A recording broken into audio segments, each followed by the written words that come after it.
From the legends of memory and storage, Crucial brings you the ultimate performance in gaming. Legendary products, precision engineered for speed and stability. Crucial Ballistics.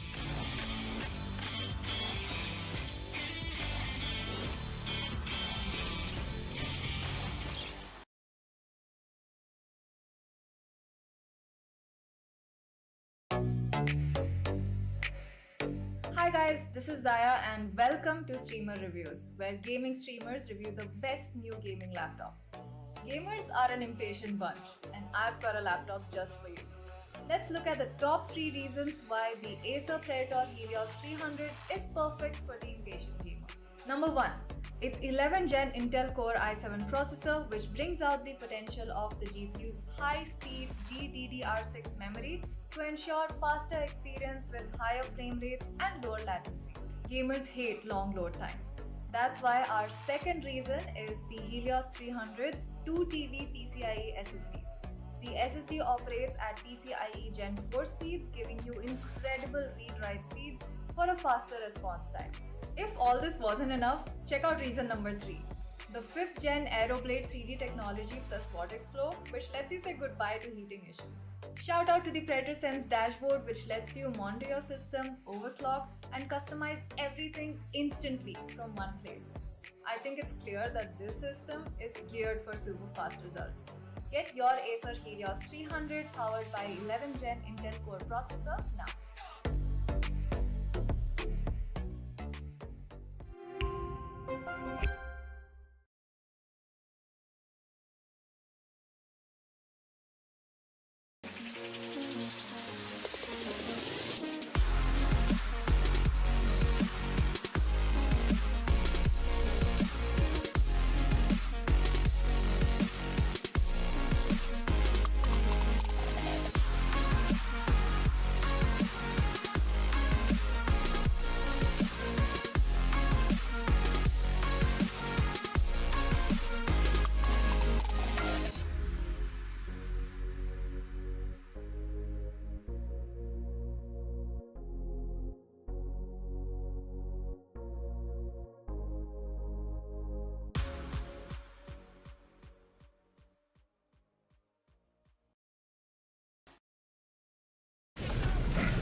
Well, ladies and gentlemen, welcome back to LG Ultragear presents the Esports Club Gauntlet Season 4 powered by Crucial, along with our gaming partner Intel and our apparel partner 656. It's your boy Floki coming back here with Crips. How you doing? I'm doing really well, Floki. Thank you so much for the warm welcome. We had a wonderful game in the afternoon where we saw a 13-0 victory from the side of the teams over there. It was a 13. horror to watch. I mean, God Particles, the way they dominated was incredible. Mhm. 13-0 victory in the first map against Alt Esports, Ouch. and then the second map was at least a little bit closer, 13-9, but then that was it. I mean, God Particles sailed through in the first game, and now we have Only Friends versus Team T69. What are your expectations going into the second game?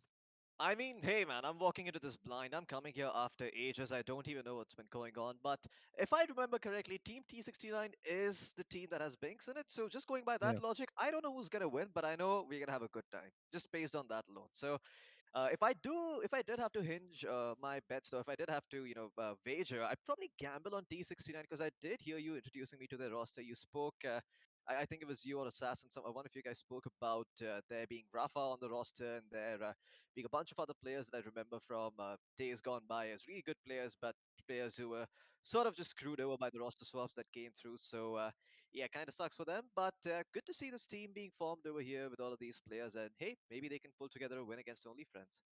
Oh, definitely. T69 has had some serious roster shuffles. Like the core of the team itself is gone. And Binks, while he's one of the main player that remains in this team, everyone else is more or less new. Rafa and Binks have been in this team for a long time, so those two we'll still get to see. But then Hmm. Strix, Ezzy, and Mr. Beebs, the entry of these guys has definitely elevated the firepower of this team to some extent, especially towards the late game phases, because Strix, as good as an entry fragger he is, Ezzy is even better when it comes to clutch situations. Oh yeah, I mean the number of times I remember watching Ezzy play and him clutching it out when he's usually the one playing the controller. It's insane. So just having a controller who also frags is a double whammy of sorts. But it's now time for the MVP. So let's have a look at who is occupying those top four spots as we jump straight in. I wonder who it's gonna be. I imagine. Oh, it's gonna be Raw Fuel from Enigma in first place and Sammy in second, followed by Paradox and Rossi. Brief period on this, Chris. What am I looking at here? So Enigma are definitely on top, not just in terms of kills that Rafuel has, but they are currently undefeated in the gauntlet. So Enigma is up there at the very top. Exili still hang around in the top four, and Sammy has the potential to make sure that they finish strong by the time this league stage ends and they make it to the playoffs without any problems. True Rippers, on the other hand, are being carried by Paradox, although I must say that True Rippers is not completely out of danger yet. While they have enough points to sustain themselves towards the middle of their table, they need something more to solidify that performance and Hmm. just get out of the danger altogether. Galaxy Oh yeah. Esports, on the other hand, they have been showing potential. They used to be called Flamon. Of course, these are all old names from the CS era, but they are entering the Valorant tier 1 competitive circuit after a very long time. They did not switch the game all that early, and while other people have been playing this game for like a year or so, these guys started pretty recently. And ever since this team was made, the amount of progress that they have achieved in just that short duration, it's pretty impressive. Oh yeah, let's have a look at the league standings now and see what that table has in store for us as we jump straight into that. Now, I do want to comment on the name of Team Galaxy, though they did used to be called Flame On. I love the Human Torch reference there, so shout out to you guys if you're watching this.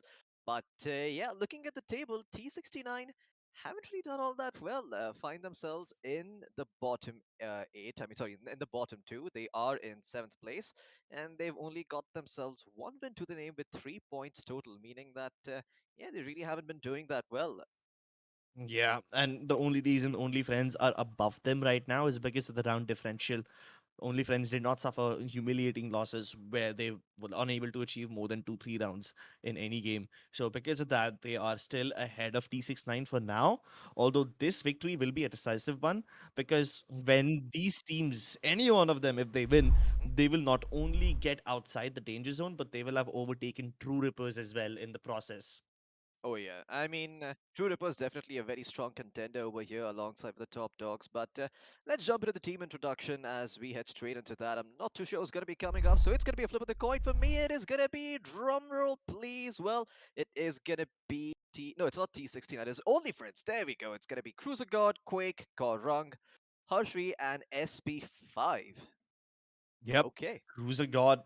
I mean, it's not confirmed. You didn't hear it from me, guys, but there are rumors that this man is not really that fond of Mr. Binks over here. So there's a little bit of a personal rivalry, a Hmm. little personal stake to spice up this extravaganza as we head into the game today.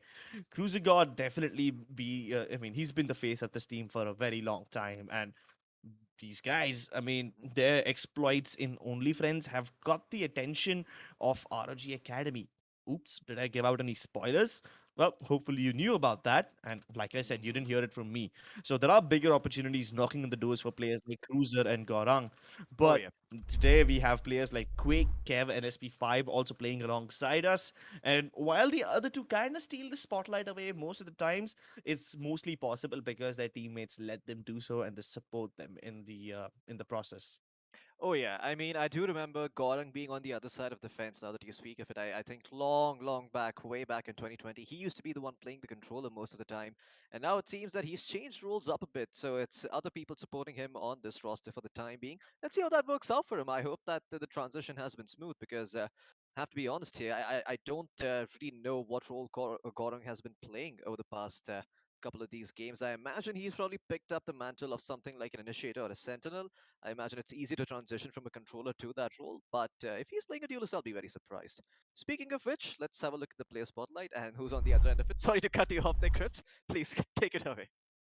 So Cruising God, while he does play the role of Killjoy sometimes, he also picks up Sova if need be. So both Gorang and Cruiser, they keep on changing their roles, and these guys, they have the versatility to go around and being what they need, being what their team needs. So that versatility is what probably keeps Only Friends in afloat in this tournament. Although I must say that both T69 and OnlyFriends need a little bit more variety in their playbooks because they can be easy to read sometimes. Of course, adaptability is something we'll speak about in detail later, but Cruiser God is gonna be the player in Spotlight today, powered by Crucial. We'll soon move on to discussing about their opponents, T69, who have also undergone quite a lot of changes recently. Oh yeah, I imagine T69 is also going to be pretty interesting to look at, but there they are right in front of us. It's going to be Trist, Wonder, Binks, Ezzy, as well as Strix. Sort of the all Indian rejects, if you will. I mean, no insult intended there, but it does seem like it was the players who just got screwed over by the roster swaps, came together, banded together, and formed good old team T69 once again. And I'm hoping that this roster has something to show for because there are pretty good names on it, although I doubt if we're going to be seeing them perform at their very best today, considering that everyone does seem to be a bit on edge. You did mention that there was some rivalry brewing in there, so maybe these teams just decide to, give it their all for this particular matchup. But I'm interested to see what they have in store for us. I imagine, considering it's T69, considering it's Binks, there's probably going to be a bind, there's probably going to be a raise. Oh, okay. I mean, yeah, we kind of like peering into the future with this one. Although coming back to the present, I want to point out that Trist and Wonder will not be playing this game. In Oh, fact, instead we have Rafa and Mr. Beebs who are going to yeah. be stepping in instead of these two players today. So of course, we've seen Rafa as well make some very explosive plays, pun intended. So now who's going to play the race? Is it still going to be Binks or is it going to be Rafa? Because both of them are damn good on those duelist roles. Maybe we see one of those guys pick up the jet instead, but then again, we haven't accounted for Mr. Beebs. I don't really know what Mr. Beeb plays like. I haven't seen him play before. At least I haven't personally casted one of his games. So this is going to be a surprise for me too.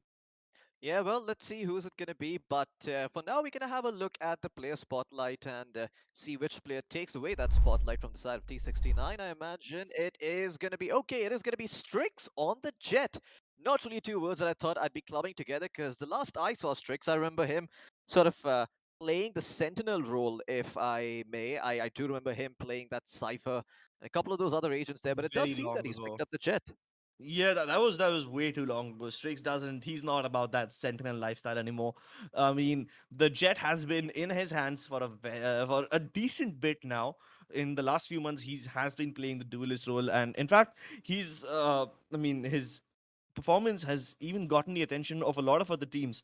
So whether Strix will continue to stay in T69 after this season or not is something I don't know, because a man of his caliber certainly cannot go unnoticed, and there's a lot of people vying to pick him up. That probably tells you exactly how valuable a player Strix is. He's basically going to be the one guy who can create the space in this game for his team. Oh yeah, I mean Strix on that Jet gonna be the first one to go, and of course dropping that smokes, finding those angles, finding those gaps can be a little bit hard to do so, especially without adequate support utility. That's why you often see people pair it up with something like a breach if the map does allow for it. But I wonder if Strix is gonna stick to that Jet if he doesn't really have that sort of supporting cast behind him, or if he's gonna switch over to something more independent, like perhaps the Reyna or maybe even the Phoenix for a fresh change here. Wouldn't be too surprised to see a Neon picked up as well, although I'm not too sure if that agent is Yeah, allowed in this not season of yet, Gauntlet. not Not yet. yet. You're a Okay, bit too early, Floki. It's almost like a time traveler coming just back in 2022 and figuring out what's going on. But yeah, mhm, this is one of the markers. Neon is not unlockable in in I this see. season yet, but Chamber is. So maybe we'll get to see some of those Chamber plays, but that will kind of depend on the maps that we are playing.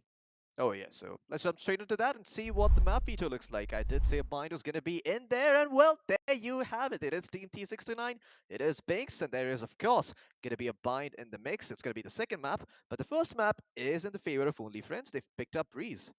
Well, this is a bit of a shocker for me. I honestly expected Only Friends to pick up something along the lines of Split or maybe Ascent, but Breeze is a bit too open for them.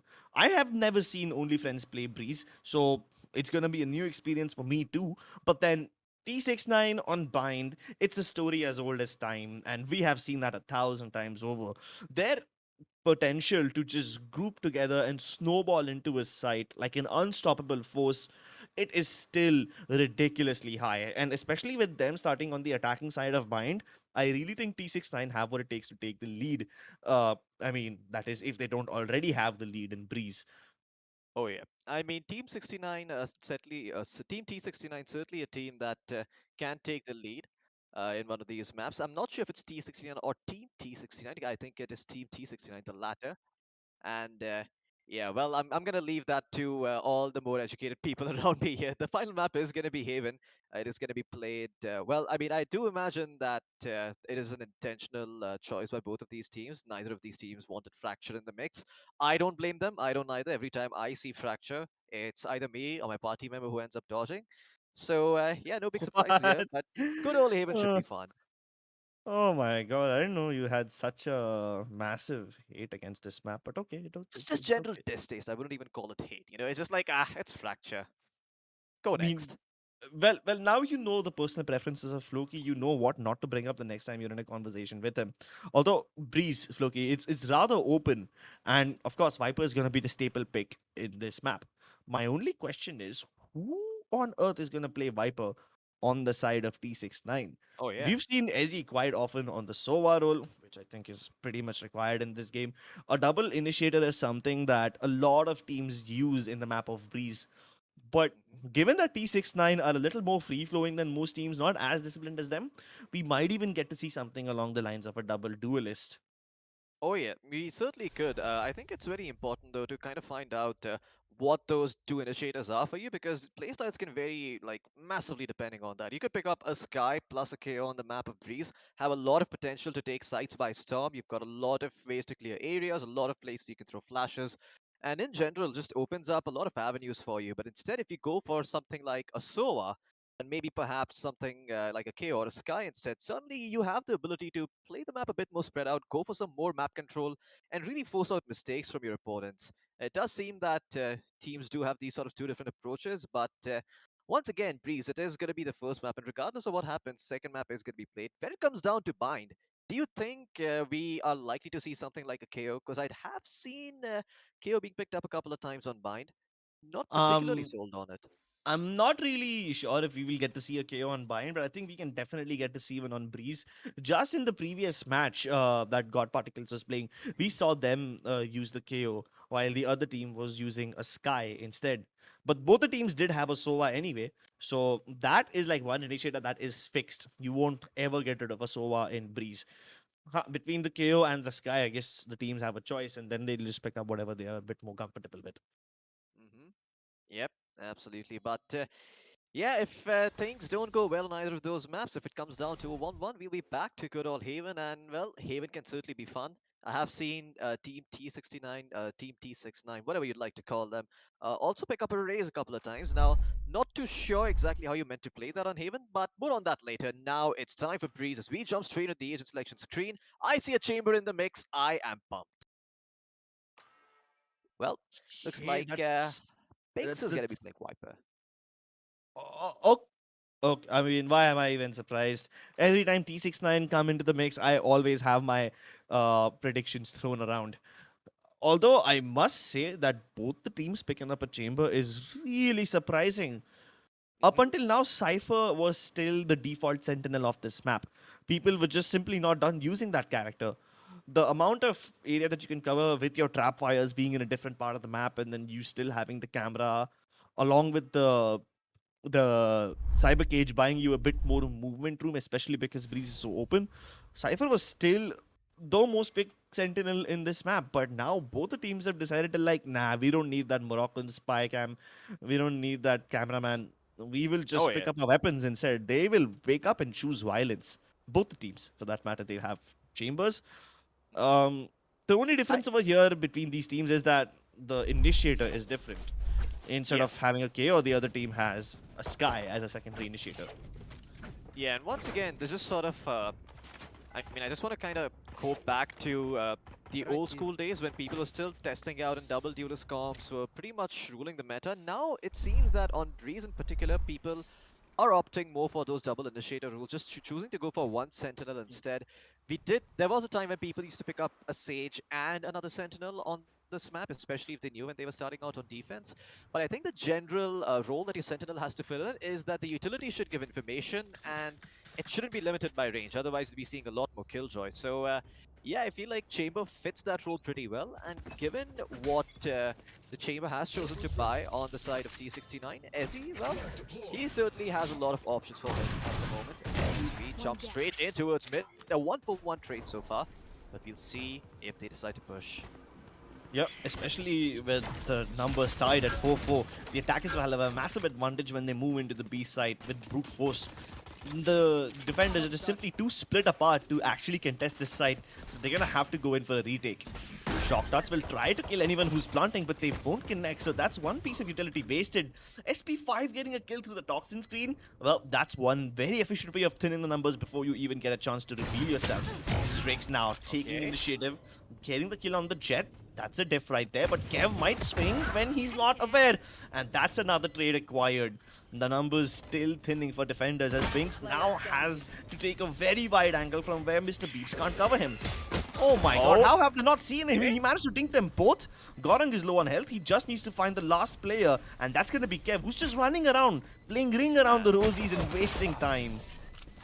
That is an awful way to go out. I mean, Mr. Beeves, he was trying to, secure that kill. He knew he dinked one. He got the other one as well. It was just about finding Kev, but Kev, so quick to read the situation, just prances about and makes life for Mr. Beeves a lot more difficult. Well, the first round is going to go the way of only friends, off to a good start, but they need to keep up the tempo over here, because if you fall behind an economy on Breeze, the defense can really start to mount up, and it's quite hard to break into when you're playing against a Viper as well as a Chamber. Not to mention the fact that you've also got a Sky who could potentially, just scout things out early on, set up the Jet for success. So we'll see if the side of Team T69 can stem the bleeding in the coming rounds. For now though, pretty much a throwaway. They're just looking to get some picks, do some economic damage, and hopefully get a spike. Okay, early backstab coming in from Rafa. I like this initiative.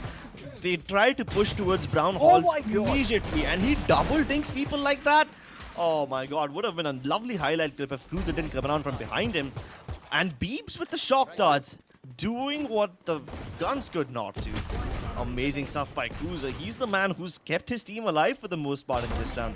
SE my though God. might be able to pull it off. If they win this one, this will be a massive anti-eco round from the side of T69, and that will be ridiculous. Both the players have more or less the same amount of HP, but Oh, one man. shot is all that Goreng needs. Yeah. Hey, even though this was a throwaway round for the side of T69, I like the fact that they pushed two defenders straight out of A halls, right? Nobody does that so early in the game. And we have seen teams like Enigma and Global Esports exploit the hell out of A halls every time. So I guess T69 just don't want the same story to happen to them. They counter push in return, and it could have ended up working out for them. Yeah, and once again, it sort of comes down to, where your chamber traps are placed. Now, I can see one placed all the way in spawn, but I'm not too sure if that's going to be that useful. It's not going to tell you about anything like a mid backstab coming through. So, once again, there are sort of cracks and crevices that the defense could look to exploit. But for now, it's going to be Ezzy finding the first pick on SP5, and once again, starting off the buy round with a bang. I mean, there's not too many cracks to look after for the defense, because T69 are not the kind of team that go around for split pushes. They will most likely commit to this one choke point, which is being very effectively held by Rafa and Ezzy. I'm sorry, by Binks as well, because even he managed to get a kill. It's just Kevin Cruiser left now. So, what do they go for over here? They're not the kind of team that will split, so what? Don't even get to finish that kill. Ezzy finishing off through the wall. It's just disgusting. He landed a headshot and then a body shot through the wall. What is that stuff coming out by Ezzy? Man, today's wall bangs and today's collaterals have been nasty. As it's down to Kev, the sole survivor on the offense here. Trying to look for some sort of wraparound play, but actually a lot of potential to get that when the spike is dropped all the way in B. It's going to be a very, very slow and painful death for Kev as he tries to meander his way through B and maybe get a frag or two on his way out. Spots out the gun barrel of Mr. Beebs. Oh, V5 from Ezzy. Gives away his position, but he teleports away, and then the double peek. They take no chances to dispatch him off. Oh yeah. Well, Team T69, they take no prisoners.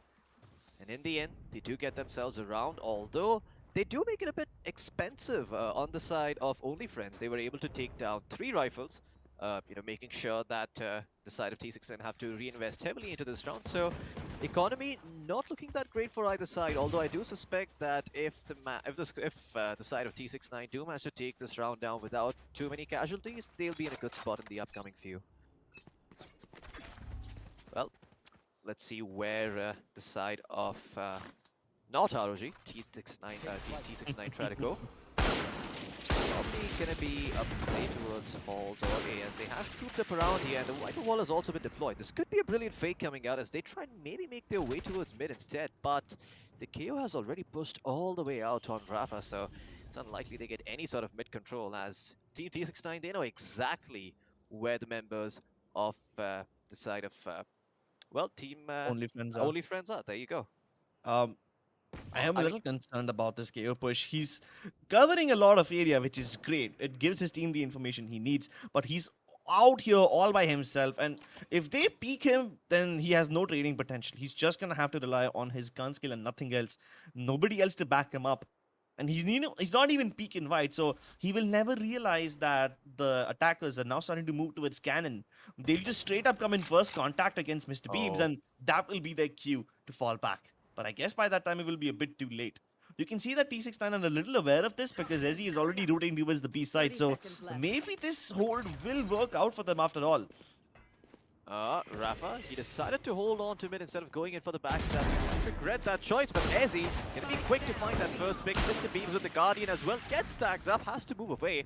As Cruiser finds Ezzy, a 1-for-1 trade, but the spike still hasn't been planted. 11 seconds remaining on the clock. They need to go to the site now. Oh no. And Rafa with the massive flank with the Phantom will stop the blow, but still 6 seconds remaining. Shot straight in the head by SP5, leaving only Mr. Beebs as well as the Jet in this situation. But Strix, he somehow manages to get 3, and now the round completely turns around as Kev is all by himself with that. Marshall, he's got a couple of flashes to work with. Sure, this was an eco coming in for them, but man, has it been a good one. Goodness, Kev on the verge of greatness, but Strix performs even better. Both the Jets doing such heavy lifting in Okay. Yeah, Oh. yes, Six, that's. I mean, okay. Well, he at least he corrected it. You know, he went for the shootout on the knife. At least he's gonna get 1 point back. The 200 IQ Blade Storm. Efficiency. That's what that is. Yes, sir. Absolutely. He used it once, and you get the round win. Do you see how effective that is? Exactly. 100% success rate on that Blade Storm. That's exactly what he's trying to go for, guys. I mean, you know, stats don't lie. And the next round that Strix has those knives up, you better be assured he's going to win it too, historically speaking. But jokes aside, great round from the side of, well, Only Friends, as they do manage to get themselves a couple of picks, even a spike plant. Rafa, bit of a whiff there, you know, not going to call my apples oranges here, but that's all right. He still did enough for his team to win that round over. And now, well, he is not going to do the same. He's going to get shot in the head instead. I was never in support of this push from Rafa in the first place. Not in last round, not in this one either. But at least his teammates are making up for the lack of kills. A 3 versus 3 still exists, but at this point, at least the defenders are not that spread out. Oh my god, but these Seekers will tell them everything they need to know. Only one of them moving towards the B side kinda indicates to them that there's only one defender over here. Backup is arriving, but for that they'll have to somehow shut down B link. Okay, Mr. Beebs and his Hunter's Fury Oh, get wow. them at least one frag, so not all is lost. And that was a spike carrier too. That's a lot of information going the way of the side of Team T69 as the recon dot comes through and they find even more information, know exactly what the sky is. They kind of had an idea of where the SOA is, and if they did, but now they certainly do. Strix has to be a bit careful. No spam coming in from Kev to try and catch him off guard, but not going to be successful. Great recon dot spam coming in from Quake, but Mr. Beebs wins that duel. And now it's all down to Kev, who has also been put 6 feet under. This round belongs to Team T69. What are walls? What are obstacles? T69 don't care about any of that stuff. Whether they have a line of sight or not, they will find the kills that they need. Yeah, I mean, once again, a great plays coming out here from the side of Team T69. I love the way Mr. B is just like, you know what, I will engage you in this duel. I understand, I'm a man of honor. You want to do wall bangs? Let's do wall bangs. And he came out on top. Yeah. Although I must say that I'm not fully in support of Rafa pushing out mid. If someone like, let's say, Ezzy or Strix does it, I can understand. They have a get out of jail free card. Rafa does not. Yeah. I mean, Rafa is probably one of the weirdest agents to push out. Even if you're pushing out on any initiate, I think it's very important to use your utility and get some information on some ground. So then you have some bases to back off too, right? You've got yourself, you got your team some information that's going to be relevant for the next 20 or 25 seconds at least. And they can play off of that, but when you're just not using any abilities, you're just playing on your gun alone and you don't even find those frags, yeah, that mid push certainly looks very, very questionable. On the other hand though, that is exactly the kind of things the enemy team doesn't expect, so maybe that's what Rafa was going for. Didn't quite hit the mark yet, although, okay, Binks, I believe that was a dink on the Jet. Unfortunately, it was the Phantom, so he 126 points of damage. It's now Cruiser pushing forward on the chamber, looking to find himself a pick off the two they force, but Binks is going to be the one to Kev. He spots out the Jet as well, a second one for him as Binks starts lining them up. Doesn't look like they're going to be able to do much here. Two big ultimates invested by Only Friends in this round. That's SP5's Blade Storm and this Tour de Force. But Cruiser, not able to connect these shots, has only got one bullet left in the Tour de Force, and he makes it count. Strix goes down. Random spray by Binks lets him one kill, but Mr. Beeb is the one keeping things in check over here with his shock darts. And Gorong has barely any HP left. Might have the Viper's Pit, but there's no way he's going to be using it in this round. Most likely will save it for a round where they actually have a good post-plant position. Yeah. Just do some economic damage and hopefully not stay alive until the timer is still there. There you go. If he dies now, it's better than him staying alive until the end of the timer running out. You know what would have been really, really good for the side of Team T69 if they actually let the timer run down and bait Kevin into the side, force him to plant, and just be like, hey, you know, just we're gonna make it worse. I know it's bad, but it gets much worse. It's like Homer Simpson with Bart Simpson in that episode of The Simpsons. Well, I think they were there in every episode. No? they were. I mean, I'm just referring to that particular episode. But now you have made me realize how redundant that sounds. So Yeah, I'm apologies. like, what episode are you talking about? They're there in every one of those. Every episode. Oh yeah. Well, at least there's no nuclear reactors over here that Homer can just push and explode. Yep. Although there are a few explosive players who are looking to show us what they are made of. SP5, he didn't dash in. Very surprising. Now he will do so. One person already revealed, so that's going to be hunted down by the Hunter's Fury. And Rafa still bleeding in the side, and these guys are just taking over it. B-side in control, plant goes down, and T69 really can't do much. 2v5 assault doesn't seem possible. Might as well just save over here. Oh yeah, or at least try to pick out some exits as God takes attack, but once again, Team T69 have to be aware of the backstab. Cruiser God comes in. Binks, well, he feels like he can squander his life because all his teammates are gone. Might as well try, might as well add some insult to injury. Oh man, he is pushing. Quake is going to take that duel and win it straight. 10 HP to boot. That was a bit too close for comfort, but hey, they still had 3 other people alive. Well, you know for a fact that T69 don't want to be held prisoners. They'll much rather die rather than save or face any of that embarrassment. I must say though, we die down our own terms, not on the opponent's terms. yeah, exactly. Although I must say that the timing of SP5's dash was a little bit concerning for me. His teammates can't immediately follow up because there is a fragment grenade in the way, and he required 2 flashes instead of just 1. I mean, it still work. They still win all the picks. They still win all the duels, but it's just some other team will be able to punish these mistakes if T69 doesn't. So that was a little bit weird from Only Friends over there. Oh yeah. And I like the split approach coming in this side from Only Friends. They are being a bit more proactive than usual. They are trying to get some more map control. And let's see if it does actually result in anything. For the time being, the hall's completely empty, just being watched by a chamber trap put there to ensure that no one can come in and sneak behind from bridge. As all, this is probably one of the strongest areas on Breeze that you need to have some semblance of control of, because it does enable you to go towards mid as well But as but bridge. I see some red flags over here, Floki. The toxin screen that Binks has put up, it's towards B. But they're going A instead. It means they're gonna have to go through it naked. They have no cover whatsoever. And Binks somehow, I mean, he's keeping it alive. And Gorung's fake, it was definitely not sold. I'm sorry, I have to correct myself. It was Gorung's toxin screen that was on B, not Binks's.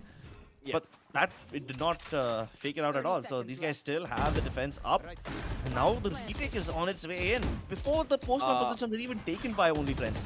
2 people trapped behind the orange box and they both get decimated. Oh, just simply falling apart over here for Only Friends. T69 are all over this side. And that's that. Strix takes Quake down, and that's about it. That's the end of the round. 4-4 in favor of neither team. As well, the economy, it does seem like it favors the offense a little bit, given the credits I see on my screen right now. But apart from that, I do think that Team T69 slowly but surely... Oh wait, never mind. The score did even out. It was the side of Team T69 that won the round. My apologies. Yeah, we all got a bit confused over there. Even I Yeah. mistook Gorung for a Binks over there. Yeah, it's Apologies. just a lot of weird stuff happening in that round. I mean, I know.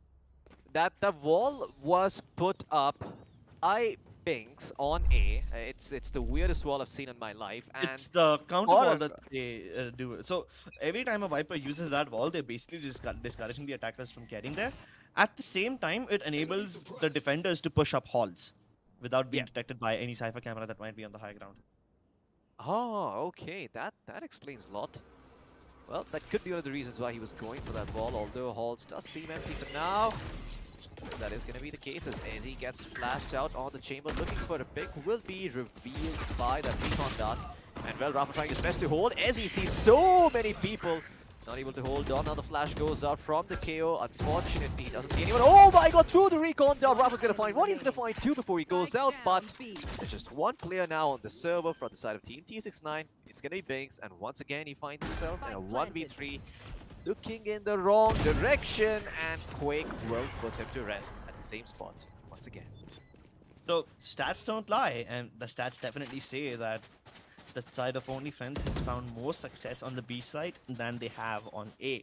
Every time they try to attack the A side, whether or not Gorung has put his toxin screen on that side, they mostly are able to plant the spike, but then not take post-plant positions.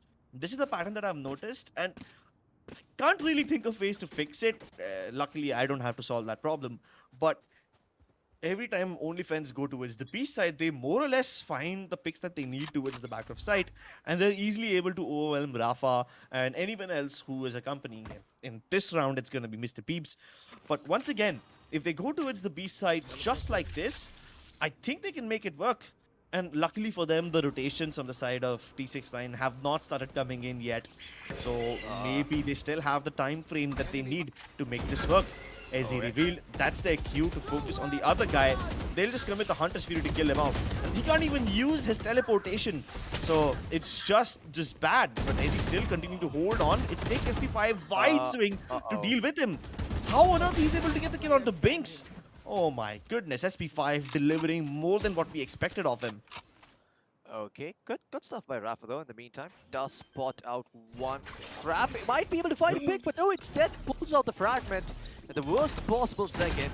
And the Jet even tags him up for it in the end, looking for a pick. He will find it 6 HP to work with, still has 2 flashes. He's making all the noise in the world. He's afraid of a flank. What? And he starts jumping, which is what enabled Cruiser to get that kill. I'm very confused with what I just saw. But it does seem like at the end of the day, it is going to be only friends putting up a round. I mean, this is, not going to lie, this is starting to look a little bit like a clown fiesta. You know, sloppy plays by both sides. But good attempt there by Rafa with the chamber trap there. He took it out, decided to go tunnels instead, just fake out the enemy a bit. So, yeah, I think him destroying the chamber trap is what enabled him to think that Cruiser will start moving in that direction. So he kinda outplayed himself over there. I don't really know what was going on in his mind, but he thought that maybe he'll get backstabbed simply because he has already destroyed a trap and someone will come looking. Or maybe it could have been a miscommunication from one of his teammates. We never really know, but luckily we don't need to find out. It's been a little messy affair from both the sides, not gonna lie. Only friends have been able to make their assaults on B work for sure now because all the stats are pointing in that direction. So maybe in this timeout, the side of Only Friends is discussing how to further exploit whatever's working for them.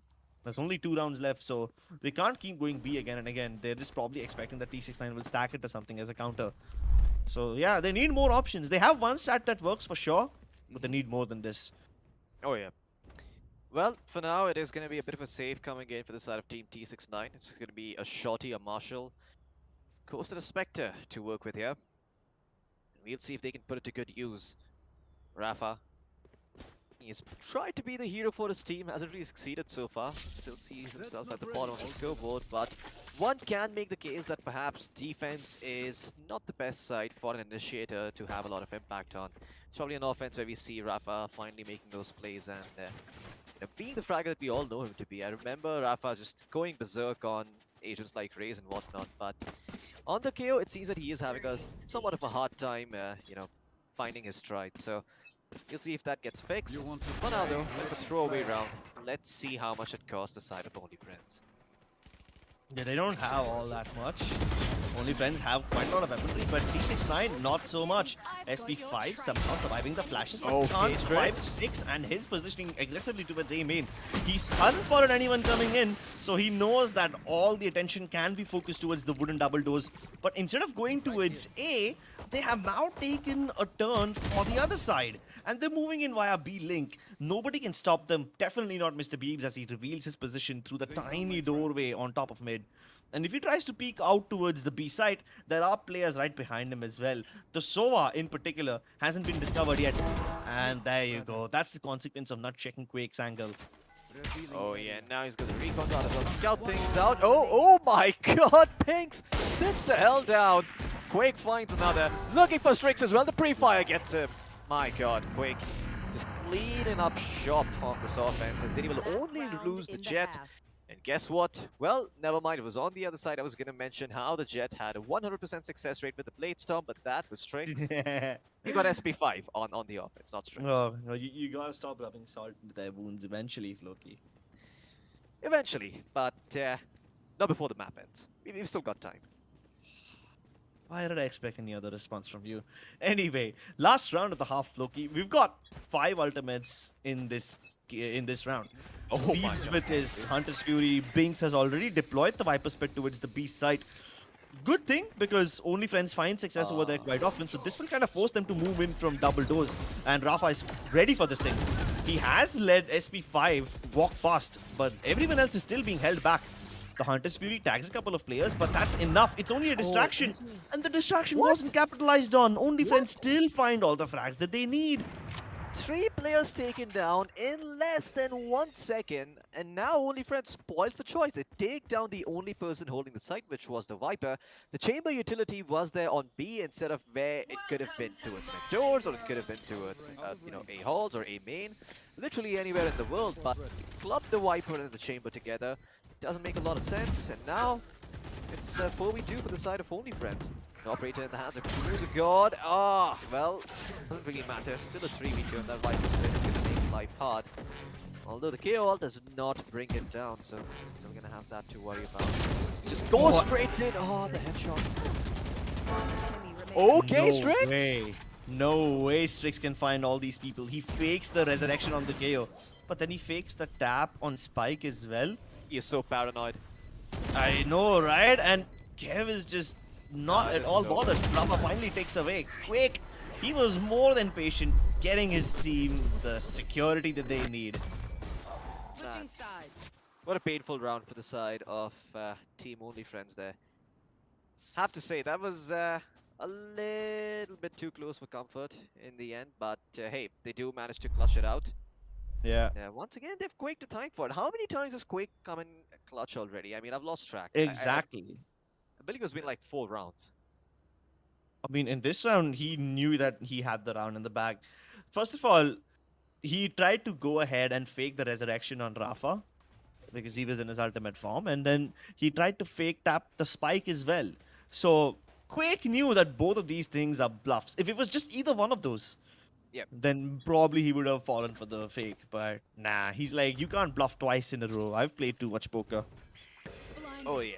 Well, unless your name is Kid Poker. Oh my god, I don't know about Kid Poker, but I certainly know about Kid Valorant. His name is Cruiser, and he one-taps people straight to the dome with the, with that sheriff that comes in, the headhunter, of course, but not so much with his classic. Binks meets a similar fate, although does do a lot of damage as you see this guy. Oh no. HP remaining. Rafa towards tunnels, also trying to hold B main at the same time. Doesn't look like he's anyone. Only friends have such a quick approach. I mean, before the attackers even get into the B site, they've already rotated around and are coming in from B main. So they've nullified their post-plant positions. This forces the attackers to go via defender spawn into the A site, where the defenders are already prepared for the intercept. Yeah, their positions get revealed with the knife, but how does that matter? Mr. Beebs already knew that he's in a dangerous position, so he's asking Rafa to just cover his retreat while he goes for the spike plant. But after he gets the plant, what can he do? 19 HP and only a broken dream. Painful stuff coming in here for the side of Only Friends again. As they go all the way around, I think a double fake was in order there. They thought they had enough time to get towards A site, but mid was completely open, so they did have the much longer rotation towards the actual site compared to the side of Team T69. Team T69, as soon as they realize what's going on, they all hightail it from mid. That's all she wrote, the side of Only Friends. Wait, sorry, that's all they wrote for the side of Team 69? What am I saying? I'm still so confused about the rosters, Jesus. But, yeah, there you go. They are going to be 1 round up on the side of Only Friends. They've got 8 in the bag right now. And it's going to be down to Team T69 to try and break that. It's going to be a force spike coming in for them. Might not be something that they expect here on the side of Team Only Friends. As once again, it's going to be the man himself with the headhunter there. Chamber spots them out. Oh, and again a sick one-tap coming in from the man. Spots out another. Does stack it for a bit. A second one-tap comes through for Cruiser. He is looking to get another one. Oh, but Mr. Beebs with the timing will find him. SP5 quick to get the trade there, and now a 4v1. Mr. Beebs trying his best. Pulls out the Sheriff as he runs out of ammo on the Spectre. A snake bite to make his life even worse. And SP5, he will have the final nail of the coffin. I have a prediction to make. I think I might be correct up until this whole match ends, but because this is the buy round, I think this is what's going to happen. T69 take their sweet time to get into a site. The side of Only Friends, they start rotating before the attack even arrives. And within 30 seconds of the round, they will go to the bottom of mid and try to go around for a flank or maybe a crunch from both the sides. Backstab will come through very soon from the side of from the defenders. Of course, this is just theory crafting. Let me see if I am correct indeed. Well, they can't exploit mid this time for sure because the side of T69 are actively fighting on it. So the one avenue of backstab has been shut down. The only other avenue is this A-Halls region, which Strix cannot defend all by himself. Quake is already on his way, and he will most likely find the frag. My god. What great plays coming out by OnlyFriends. Once again, not afraid, knowing that the enemy forced bot last round. This one is pretty much free as long as they don't whip too hard. Mr. Beast is looking for any free that he can get. Will pick up that off, get the Hunter's Fury. Cruiser will be able to find two, despite him being low on HP early on. He did get healed up, it seems. And now it is the side of T69 trying to make sure that he's going to plant out of this, although that is hopeful. Nice ult coming out by Mr. Beast, who does cover for his teammate a little bit until Gordon comes in and closes that window. Oh, a dink, but that's about it. I am Once again, painful not. start. Yeah, exactly. It's a painful start. I mean, consider how little effort the side of OnlyFriends had to put in this round. First of all, you have Cruiser exploiting the toxin screen that Binks has used. It only covers the half-wall region, so the players of T69 will still have to check both left and right side as they enter the B side. But what it does is create a little opportunity for Cruiser to peek directly into B-Link without being revealed from the half-broken wall. So that's Cruiser exploiting one element of the utility that T69 have put up. The other thing is, these guys are already towards elbow before the attackers even take control of B main. So they are always getting paranoid. Cruiser this time has a much bigger weapon than just the Headhunter. He's got his ultimate. And, of course, he's more than capable of shutting things down. Oh, wow. Kev and him just playing this pillar to perfection. My god. Again, OnlyFriends, their defense is so strong. Binks managed to get a look in from all the way from him in. The Jet not napping there for a second.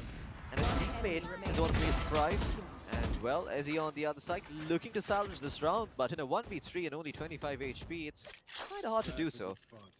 Spike also dropped in. Trap deployed to cover his flanks, but once again, not a lot of room to work with. The flash, purely for the sake of information, will tell them where Ezzy is. And Ezzy, he's given up a goal at this point. He's given all the footsteps in the world, just looking for a duel. The side of OnlyFriends, shots are giving it to him. Impressive stuff. Yep. So far, my prediction holds true.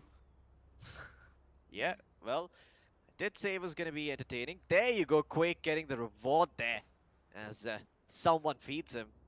I believe he deserves a bit more than that. You know, after clutching out so many rounds, I think that should be an entire slice of pizza going straight into his mouth.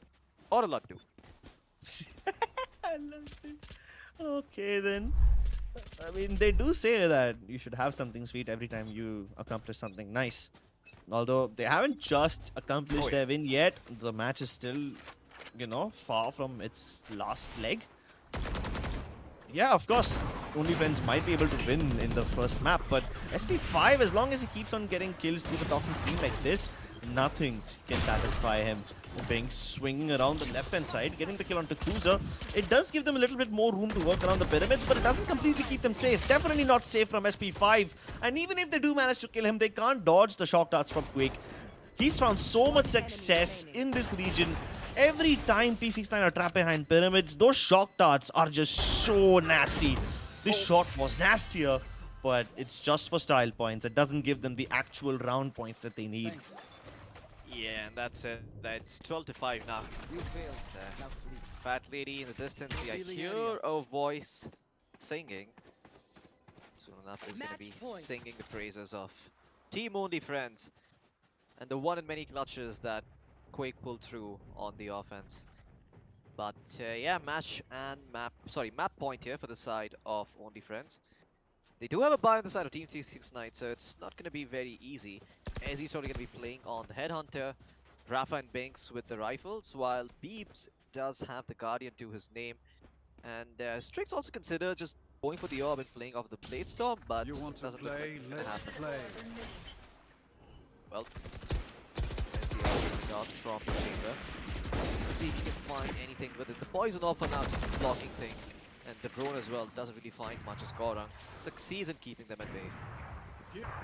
Three ultimates available for T69. If they can string them together and find some success, it would be incredible. But again, all those ultimates are only useful in either post-plant situations or when they are on the defense. On attacking side, not all that much. AZ is gonna have to wait 1,000 years before someone walks into his cross as if he's still using the tool of the force. Kev though is a little trapped. He can still take down a couple of players, but nah, when he gets triple peak like that, he will find no success. They can't use any utility because of the null command, but at least they know exactly where the KO will be. They have to concede the spike plant to them. There's no other choice. They deal with one player, and they now know for a fact that there's a couple of attackers stuck towards the pyramid. So if they can stop them from leaving, that would be incredible. The Viper's Pit will buy them just a little bit more space, but it doesn't let them take the main region. So the attackers are still very much trapped over here. And the myriad of utility that defenders throw at them will definitely boil out all the regions that they are standing on. When the floor itself is lava, there's not much that Strix can do. Oh yeah, there you go. Cruiser adding salt to their wounds there. And even dropping the operator, and that's it. Only friends, they will claim the first map of Breeze. Easy breezy, no pun intended. 13-5 in their favor. Great stuff coming out from that team. Once again, Team T69, they just got blindsided by that. They didn't see that coming at all. And even when they saw it coming, they couldn't really do much about it. I kind of have a feeling that T69 were aware about the fact that Only Friends will go for very speedy backstabs, and they were trying to take measures against that happening, Mhm. but those measures were just simply not effective. I Oh guess yeah. that's the tragedy of T69. So even when they know what's going to happen, they can't really take any steps or any actions against it. I mean, I think one of the biggest problems I saw for Team T69 was just the simple, lack of playing the agents well. I believe there were lots of rounds where the Viper and Chamber were playing the same sites. Not very convinced about that setup. I do think on defense, Viper's role does change to that of a Sentinel a bit more. You are supposed or you are expected to keep the attackers at bay for quite a while. But when you've got a Chamber as well as a Viper on that same side, all of a sudden you kind of just leaving holes on the map, especially towards mid, towards halls, towards mid doors. And that's what we saw the side of Only Friends exploit a lot of the times. They were going towards they were going towards that B site when there was no Vipers, but when there was no chamber there. And when they didn't go there, I mean, they were able to get a lot of control towards A main. They were kind of also, able to punish Rafa and his aggressive pushes towards mid. And yeah, once again, Team T69, they certainly have some work to do on this map. Although the next map, it's probably going to be a lot kinder to them. Yeah, we're heading into buy next, but before we do that, we gotta take a look at some of the stylish moments from this game. There were quite a lot of such stylish moments where we have players like Kev getting multi kills, Goran getting multi kills, Cruiser sometimes just shutting down entire rushes on his own. So only friends have a lot of such crazy moments. Even T69 had a couple of those when people like Strix were able to just go absolutely ham during the retakes. So yeah, impressive stuff, at least in the highlight moments. But OnlyFans were a lot more stable when it comes to roster usage, properly using all their abilities and combining them together to create a cohesive attack. Oh yeah. I mean, there were some good ideas there coming out from both sides, but it seems that somewhere or the other, Only Friends, they were a lot more polished in comparison to Team T69. Even certain plays coming out from the side of from the side of Only Friends there, where they were left in clutch situations. Quake was just like, you know what, guys, I got this. I'm gonna play time. Even Kev, for that matter, on that Sky. I remember the first round, he was just prancing about trying to make sure that he doesn't even give him the duel that he's looking for, and just basically secure that round using his brains alone. So great plays coming out from the side of Only Friends. They pretty much took zero risks, and the risks they did take, they were calculated ones. They were risks that would pay off really, really well had they succeeded. Sometimes they did, sometimes they didn't, but they did finish the offense with 7-5 on a map like Breeze against the Viper as well as the Chamber. So yeah, good stuff coming out by them. Definitely good stuff from the side of Only Friends. But can T69 bounce back and bind? I guess we'll find the answer to that in just a little bit, ladies and gentlemen. Don't go anywhere. We'll be back after a tiny break. You guys are watching LG Ultragear Tec Gauntlet Season 4, powered by Crucial, Intel, and 6x6. We'll see you on the other side in just a little bit.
from the legends of memory and storage.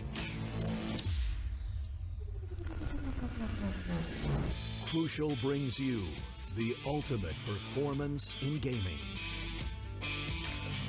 Legendary products. Precision engineered. For speed and stability. Crucial ballistics.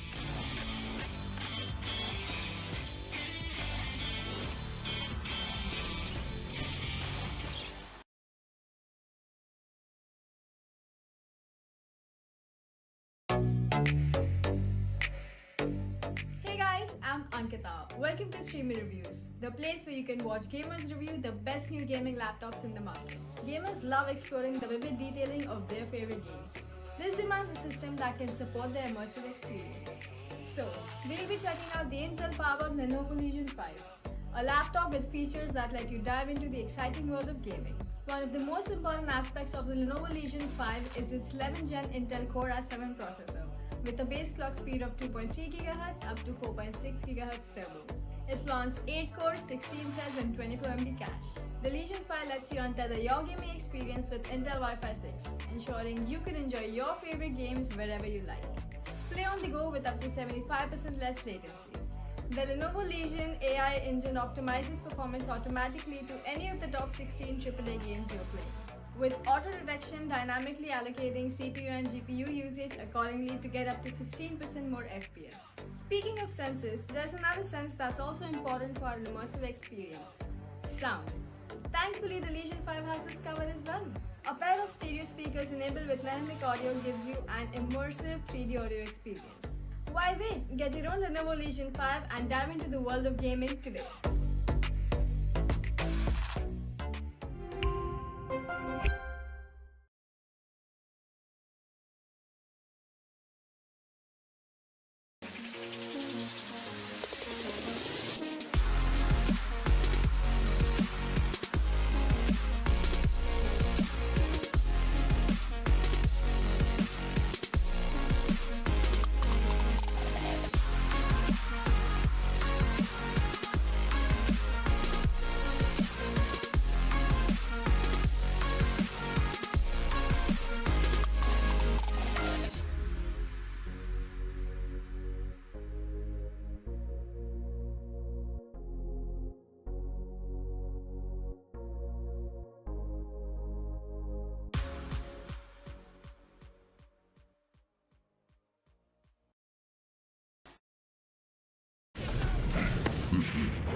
Ladies and gentlemen, welcome back to LG Ultragear presents the Esports Club Gauntlet Season 4 powered by Crucial, along with our gaming partner Intel and our apparel partner 656.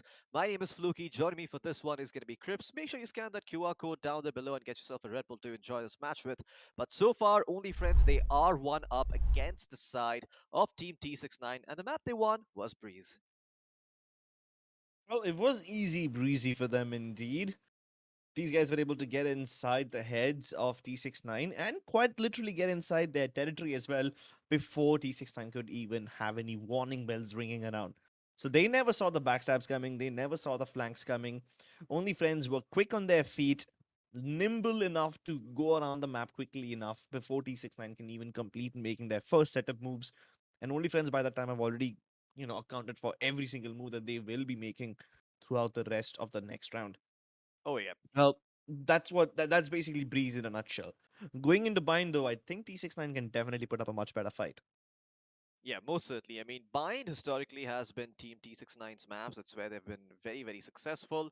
They've beaten some good teams here. But once again, if you do approach this with a coherent strategy, the way Only Friends approach Breeze, it could also turn out to be a bit simpler than they first might expect. Because Team T69, regardless of what side they start on, offense or defense, they usually are pretty aggressive. So considering that they're starting out on offense, I imagine there's going to be a race somewhere thrown into the picture. If they want to spice things up, we could even see something like a raised Reyna plus a breach in the mix, and they could most certainly create a lot of opportunities for themselves to try and find those early picks. But we'll see if they are going to go for that route, or instead if they're going to go for the more sensible approach with the Sovas or the Skies, whatever is it that they decide to choose here. So far, though, Bind is one of those maps where perhaps Chamber may not be the best pick. Killjoy a lot better at delaying pushes and getting information around the map. Also allows you to have a lot of retake potential, whereas Chamber is more of a self-sufficient, selfish kind of a sentinel, if I may say so. Well, whatever floats your boat, whether you want to play for the team or whether you want to play for yourself, just get the job done, man. Just get the job done no matter what. Okay, there's That is Rafa with the raise, signature raise. I think that the side of T69 is only teasing us with the Euro pick. I don't think they'll actually pick it. hmm Although yeah, Bind is the kind of map where you can see double duelists, that's also possible. You can see double initiators, you can see double controllers as well. Anything is possible in a map like this. So I want to see what these guys go for. Yeah, I mean, you can see double whatever the heck you want, right? I mean, anything can work on this map. Duelists, sentinels, initiators, controllers, you name it. It's there's probably a place for all of these agents in here.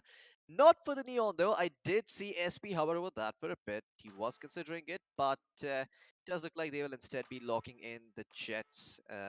As well as the Chamber is going to be the Sentinel of choice. Once again, not really opting for something like the Killjoy. Seeing a bit of a meta change here as all of these teams do seem to be valuing the ability to have something like the headhunter up in those eco rounds, and not only in those eco rounds but even in regular buy rounds. If you just buy the 8 bullets, it's pretty much a guardian, because 3 shots to the body kills pretty much everyone.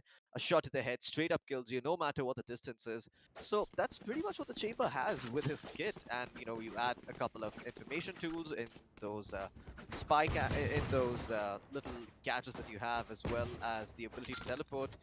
And yeah, you got yourself a very self-sufficient sentinel there, a sentinel that can lock sights down, a sentinel that doesn't really set anyone up for success or necessarily even help out someone else, but a sentinel that can very effectively keep people at bay as well as keep people guessing after getting a pick. Although I must say that while the chamber can keep up the surprise element and keep people guessing, the lack of a double controller on either of these teams means that the moment you see these Astra smokes pop up, you're gonna know for sure that this is indeed a full commitment. So the Oh yeah. opportunity to fake is not gonna be there for the attackers a lot. But the opportunity to pick up kills will definitely be there. Izzy already starting things off on a great note. So while they've gotten a pick towards the Bathroom Legion, they will now start to explore the rest of A, where they will encounter virtually no resistance.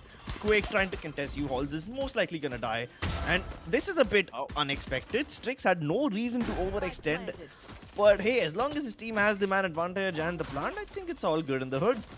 Yeah, most certainly those Astro Smokes allowing them to get away with the plant, and my god, that was such an interesting trap placed there, right out in the open. As soon as the smoke fades, catches one person off guard, but it looks like the side of Only Friends are bringing it back.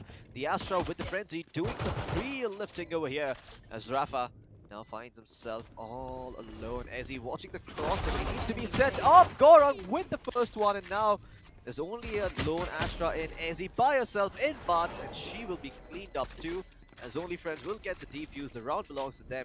Great pistol win coming in towards their side. So the moment the CTs realize that there's nobody present towards U-Hall's region, they realize it's pointless to go fight and swing around on that side.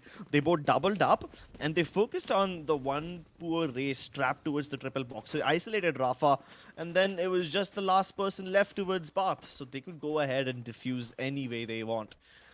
Well played by the side of Only Friends over here, as even though they aren't able to get the opening frags that they need, they're able to retake very efficiently, and they know exactly where the members of T69 will be hiding, so they can clear out those angles without overextending or exposing themselves. I mean, Strix's death towards U-Haul also contributed to the downfall of T69 a bit much, right? Because they got the pick that they needed, but then they threw it away just as well. Yeah, they most certainly did. I'm sorry. What caught my attention was the fact that the recon dart actually tagged people twice before it was taken down.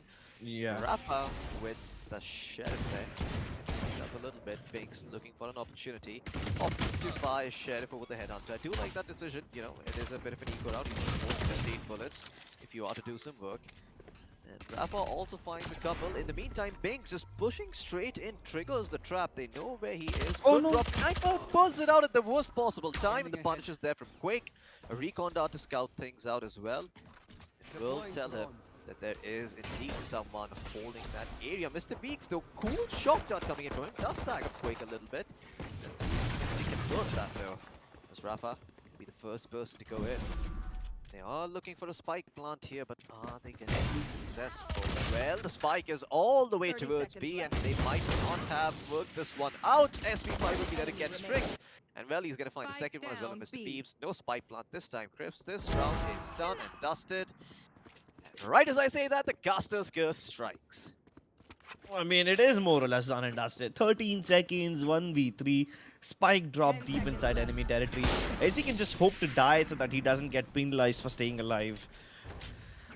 Yep, there it is, ladies and gentlemen. I mean, the side of T69 were only able to find one impactful frag, and that too when they sent one of their players towards truck on A and, you know, pressed on while the spike was traveling towards the B side via the teleporter. So they are able to catch the members of Only Friends in the middle of a rotation. Although this is like a one-trick pony, you can't use that every time. Oh, yes. So the next time the members of T69 try to go for any of those teleporters play, Only Friends will be aware about it. Yeah, they most certainly will be. And yeah, once again, you have to be very careful with when you decide to use these tricks. You really have to give you a lot of value, otherwise you can end up in a world of trouble. Quick takes down one with a Spectre, catches someone looking in the wrong direction. Great shoulder peeks coming in from Quick as well to find out just how many people have committed to the site. That information, I think they have rotated over on the side of Only Friends. Pretty much everyone is here except for the Jet. She's got those chamber spy camp gadget thingies to help her in a conquest if English does come, but the spike is going to get planted on A.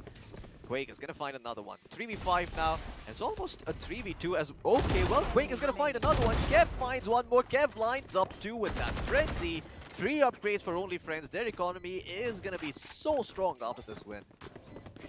It's almost like they never had to sweat it.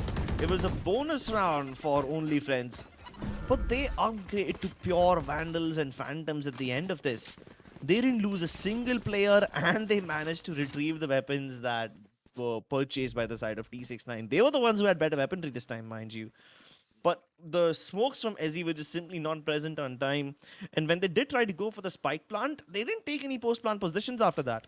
They were all just huddling around towards truck and moving around like headless chickens. So when the members of Only Friends decided to move in for the retake, none of the crossfires of the attackers worked. None of them were potent enough. No position which kept them safe. And it was just a piece of cake for Kev to dispatch of all of them. This is brave coming in from SP5. I mean, despite getting grabbed, he decided to hold that. Oh, Kev just break it down. And Mate was like, yes, please, let me just walk into that and hand my head over to you on a platter.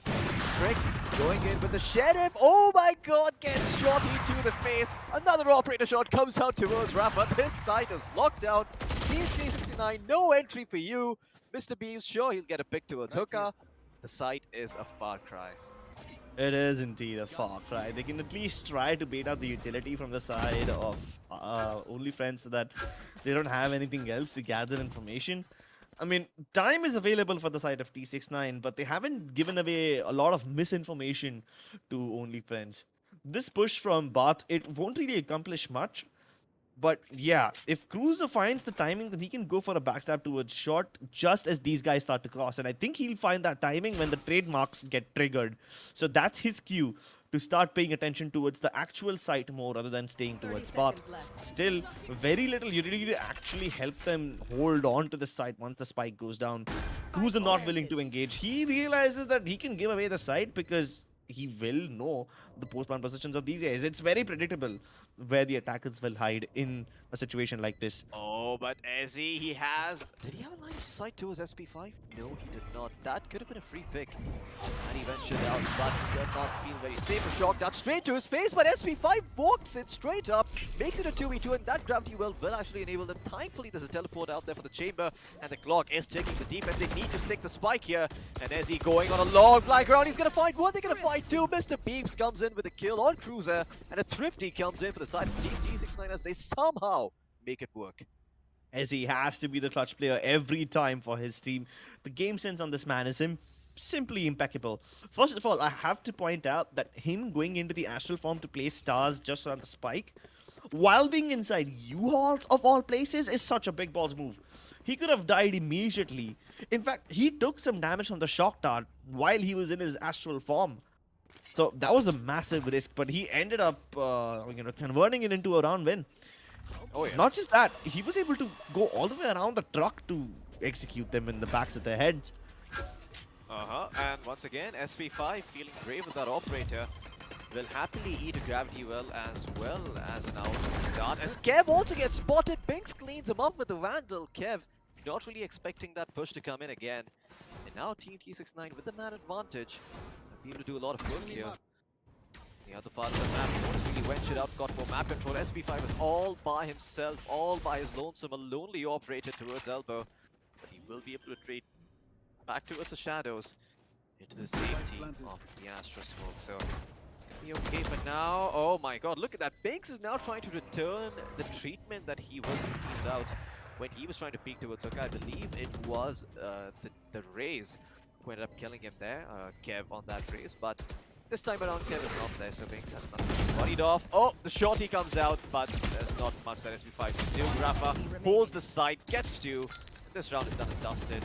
Simply Cruiser all by himself, has a Phantom in his hand, maybe looking for some exit frags. He's still not that good, but Rafa will clean him up as well, save his weapons. Four rifles going into the next round, Phantoms and Vandals.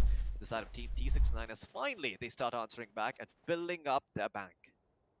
Yeah, and whatever economic advantage that OnlyFriends had secured in the first 3 rounds, it's more or less nullified now because they are on the verge of an economic breakdown. They've got sheriffs and specters, even judges for that matter, in the hands of Cruiser. Although I would rather see that judge in the hands of SP5, considering, you know, he's a jet and he can get in the faces. But SP5 will most likely just play on his Blade Storm. Quake can probably hold on to the Hunter's Fury for some other round, and Kev, if he finds the opportunity, he'll pop the Showstopper, otherwise, nah. Yeah, Kev is, he's gonna wait to see if he can find a pick. If he hears another footstep, that Showstopper's probably coming out and going boom. Oh my god. See if that does happen. But once again, what is up with these players being so brave despite being gravity well? They're just standing there holding the place like a turret, being like, no, we are not vulnerable. You are vulnerable. If you walk across that smoke into our crosshair, we will shoot you in the head. Well, they will be able to at least get that recon down. Oh my god, but such a valuable shock dart coming in. Biggs is going to find two elsewhere. SP5 takes down Strix. SP5 on a massive flank over here. Can he actually find the picks to make this work? A judge at the hand of Cruiser will be able to find one. Will find two with that. Still 3 bullets remain. Quake will be taken out, but Cruiser still alive. Oh, no. Not for long, as he will put him 6 feet under. Oh, but this is such a lovely eco from the side of OnlyFriends. 4 kills, and that too with just 1 ultimate committed, the Blade Storm. He can earn it back in no time. SP5 is having a field day already. What's even better is that he was able to get all the way from Bath towards B long without being detected. Yep, that's right. The chamber trap did not detect him. I'm assuming he probably put a cloud burst over it in order to go over undetected, and he was able to get a kill onto Strix before the chamber trap could be activated. So that's how they were able to get all those frags. Plus, you throw in the judge that Cruiser was holding, and that's just more, petroleum to the fire. Oh yeah, I mean, more gasoline, more gas, more CNG, LPG, whatever your fuel of choice is. Straight up uranium. It was that fight. What is up with SP5 going up for these no scopes? Will finally be punished in the end. Wait, no, never mind. He's actually made it away. He didn't even get punished. There was Strix getting a kill. And now Quake with that drone holding that angle as SP5 finds Rafa. And once again, Team T69, they reconsider. Strix, though, still looking good and looking for an opportunity as the spike makes its way towards A. He's hoping that maybe they'll venture out into the open. He's going to get a peek in the nick of time. Find a pick, but Cruiser sees the Astra, takes down the spike. And well, Strix also walks into the recon that this is just the end of the line for him. SP5 will be very, very happy to collect that kill. That is if Strix does decide to go there. Nope. Teleporter, and well, Cruiser is waiting on the other side. These aggressive plays by Only Friends are allowing them to get so much information. We've seen them push out of baths so many times already, right? That allows them to get into the backstabbing positions. This time, instead of pushing bath, what Cruiser did was go all the way towards a shot at the bottom of it, and he didn't spot anyone. He didn't even spot any utility from Binks. So he told his team that, yeah, they are indeed committing towards the B side. Hold on to it like a fortress. 3 people stationed on that side were able to fend off the attackers, even after, Rafa was able to get a pick with the showstopper. But yeah, now T69 have 4 ultimates, and definitely they can use some of these to their advantage. Yep. Maybe some early Hunter's Fury by Mr. Beeps to clear out the more common angles. They're hinting towards this B-side attack. I mean, I hate to be ominous, but this attack is obvious. And that's why there's 4 defenders ready to stack B-side already.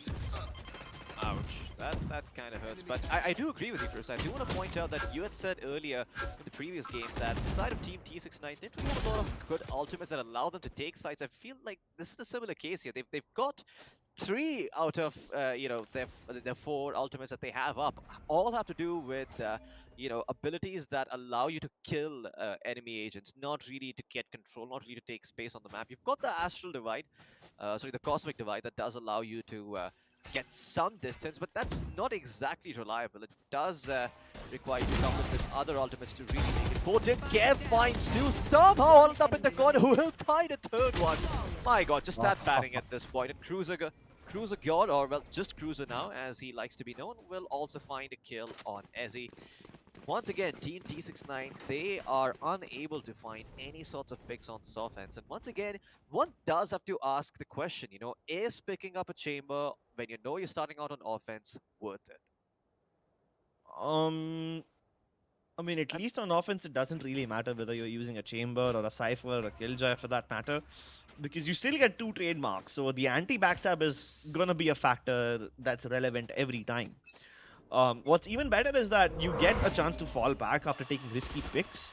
Like, Binks can go ahead aggressively and teleport back to safety no matter what. So, for that matter, it doesn't matter all that much. Yeah, but on defense, it is a world of difference because the lack of nanoswarms means that you can't delay the attack all that much. So, time for rotations is that much narrower. Hunter's Fury committed on top of the Cosmic Divide. So, while the attackers are trying to brute force their way in, this Cosmic Divide is where they draw the line. They can't push beyond it.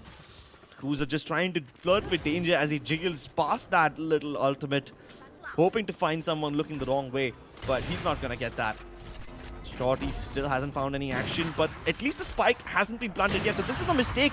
And now that the Cosmic Divide is gone, SP5 can continue to pop off. It takes a great placement from Strix to finally put his killing spree to an end. And maybe SE can also help equalize the situation. But again, the fact of the matter is they should have been able to plant the spike while the Cosmic Divide was still up. I mean, I'm not even concerned about this round anymore. If they can't do it in the narrow window that the Cosmic Divide provides you, any other team, if not Only Friends, will be able to punish you. Oh yeah, but this time around they do get the plant on B. Do they expect Kev to come in all the way from hook? Although yes they do, Strix will find that kill on 10 HP somehow and make it a 2v1 as he even spots out Goran, but unable to clean it up. The smoke comes through. And now Strix at 10 HP, just a whiff away from death. But so is Goran. The stakes are even. He will see the spam coming in from Strix and instead will try and go for the kill, but he makes noise. Strix is gonna know that now, and my god, he cleans it up. Not with the right click, but the left click. Add some style points to that quotient there because, my goodness, just Strix managed to pull this round through for Team T69. Whew. Well, I mean, we knew that Ezzy was not the only clutch master in this round. Strix also has that magic touch. And this time with a very stylish pick, he's able to get the last kill, secure the round, and get his team some much needed economy. Finally, both the teams have an equal buy. Although SP5 is, holding an operator, so it's a bit unfair. But Oh, yeah. consider the costs. I mean, T69 had to use so many of their ultimates to make this round successful. And even then, it could have gone horribly wrong, especially when they were not able to plant the spike in time. This time, Cruiser God knows that there's nothing to stop him, so might as well just go all in. Yeah. Oh yeah, most certainly. I mean, Cruiser God, well, I'm not sure about him, but it does seem that Strix is lining up a few people. Does manage to take out Kev, who has been quite a nuisance on the side. Oh my god, spam comes in. Cruiser returns some back, but he's just going to be taken down before he even sees an opponent. In his crosshair, Quake though answering back with 2 huge frags, allowing only friends to maybe have a fighting chance here, making it a 3v3, potentially a 3v2, because look at the HP on Strix. He's really completely shot to oblivion. He doesn't have a lot of room to work with, but Ezzy somehow manages to pull it back. And again, a 2v3 as Quake. The situation asks for a hero. He is not the one to deliver. SP5 might be that person though. Oh, never mind. He is not that person. The shotty only does 2 damage to Ezzy at that distance. He didn't even feel it. He just lost shields. Yeah, the shotty not always effective. Of course, he's been very deadly with the shotty and the op combination, especially when SP5 was guarding that one round and elbow towards the B side. Oh, that was a highlight moment from him. But somehow T69 have found a way to stabilize. They've started to realize that A side might probably be a little more beneficial for them, considering that they are winning all their duels towards the bathroom region every time, and because of that, they have multiple avenues of entry. At least this time, what I like is the fact that they are able to capitalize on any smokes just in time. So, one mistake that they made in the last round was one that they did not repeat. Although they have to keep on doing this, they have to keep up the good work. Yeah. And Team T69, you have to remember they are under a lot of pressure on offense because if they don't string together rounds here, only Friends' offense is not that bad. They've got a fair number of ultimates that allow them to play more area on the side. But, well, the Astral or the Cosmic Divide comes through once again for the side of Team T69. Let's see if this time around they can actually get the spike plant. Binks intently looking over to the other side as he sees the chamber. Actually doesn't see the chamber just yet. He can see him through that. He suspects there's someone there thinking of dropping a teleport, but it is out of range as he that isn't there. But Mr. Beams on the other side, we'll see if he can find some picks. Well, not so far. Binks has been revealed. He needs to make it towards the anchor in time to teleport away with a short dart. Gets it from Quake. Not even showing his gun to find those picks. As now lurking in the shadows. Is he going to check his corners? He does not, and he will get cleaned up by Mr. Beams. Man, Quake, if he's going to come clutch again and find another frag, I would have lost my mind. Last round before the switch. Only Friends opting to retake these sides rather than actively contesting them and rotating on time is the only reason why they're not able to win these rounds. Consider the winning formula for this team, right? Even in Breeze, Only Friends were rotating really quickly. Before T69 can even get into the side, before they can even come near the spike planting area, Only Friends have, for the most part, cut off either their post plant position or cut off their retreat paths. And that is not something that's happening on this Ace site. They were able to pull it off on B, but on A, this is a massive chink in their armor that T69 look to exploit again and again. Wait. Raw Hunter's Fury without the use of any recon dart, without any information from that. Gets only 1 tag, but hey, I mean, not gonna take it on. Might as well just use it now. They know for the fact it's gonna be an A hit because it's been working for them. They are aware of this. That's why they're holding very passive angles. They really don't want to give it up for retake, but they don't want to actively lose players either. And as a result, we have an awkward engagement where all 10 players are alive, but the spike has been planted.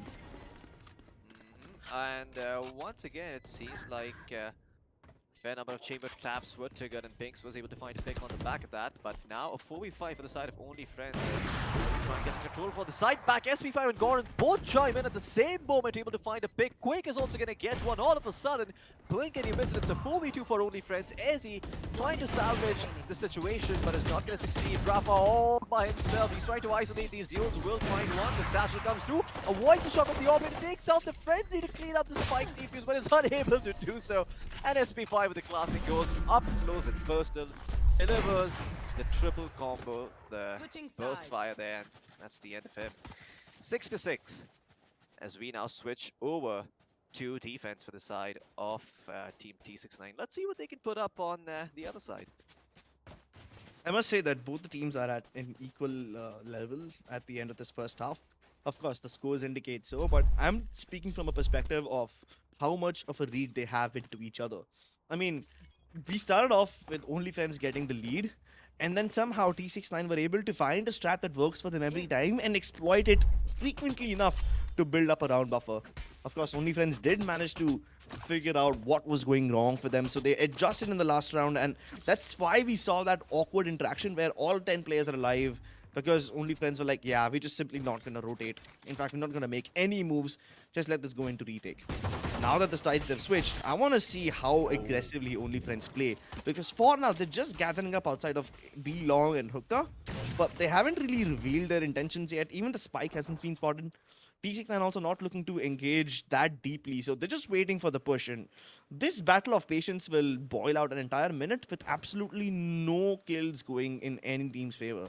Although Ezzy has found a lot of room, so that's good. Yeah, a lot of ground cover, and Rafa, well, he is going to Strike find some down, picks to B. work with some help from Binks. The race is going to be taken out. SP5 at that distance with the frenzy, trying to make it work, does take a significant amount of HP away, but now Quake. Oh, that is nasty.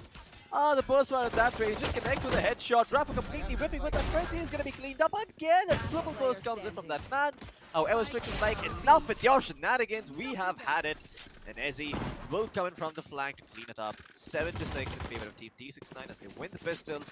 Only friends, I mean, Quake, man, so many times this guy just gives you like a ray of hope, and then the side of Team T69, they just take it away because they've had enough of that. Rays of hope can only be silenced by the darkness of their hearts. And Wow, that T69 sounds like have an evil plenty of poem. them. Sounds like Edgar Allan Poe wrote that. Edgar Allan Poe. Yeah, I mean, bit of a history lesson. He is one of the edgiest poets out there. But yeah, I mean, the only way you're gonna take that ray of hope away is you do intend to. Some very dark and gruesome things there, but Binks is words, slams. Okay, Strix is gonna find one, Binks is gonna find another. And yeah, before this round started, it's already over. Look at the HP on the side of OnlyFriends. It's also low. Kev, he made it all the way towards Lambs, but now he doesn't barely any HP to work with. Just 4 to his name, and he'll be put down by Rafa. Yeah, T69 simply don't care about the nebulas. They will peek above and beyond Gorang's smokes so that they can get the kills. Sure, there was a little bit of a moment where we saw a bad picture over there when, you know, the first person who died from T69 this round. I even lost track already. That guy got like triple peaked, so that's why he died. Everyone else, though, was pretty safe from whichever angles they were peeking out of. And because of this, T69 now find themselves in a bonus round. Of course, against superior weaponry, but that superior weaponry will not count for anything if T69 continue to hold all the close angles where the Spectres and their running gun ability will reign supreme. Oh no, they choose to engage in a long-range fight. Could have won, but Gorang comes out on top. Hey, luckily there's no Sky or any Sage, so no heals available. It's practically a 4v4 with the amount of HP that Gorang has left. Oh yeah, nice recon dart coming in. Does delay the push by a little bit, but that's all Quake is going to be able to manage. But now he does manage another kill, and in fact from the flank, Kev comes in, finds another.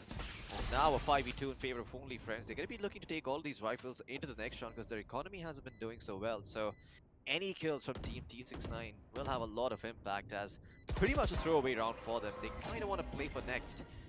As I see Strix with at least 4.1k credits in his account.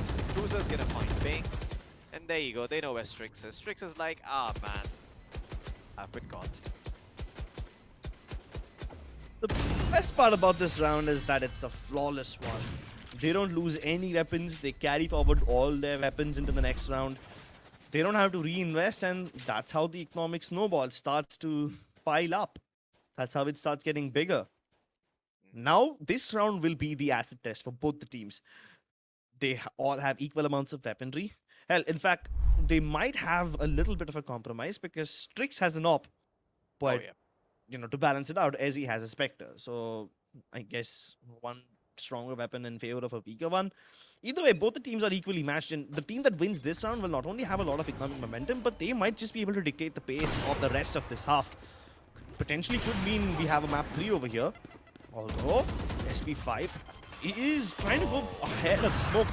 Oh, they don't see him! And Ezzy is supposed to chase Kev like that. It's just so silly. Strix now pulling off a page out of SP5's book when he opts for the shorty, but the damage is already done. They've lost the area, and they can't stop the spike plant unless Rafa pulls off a miracle.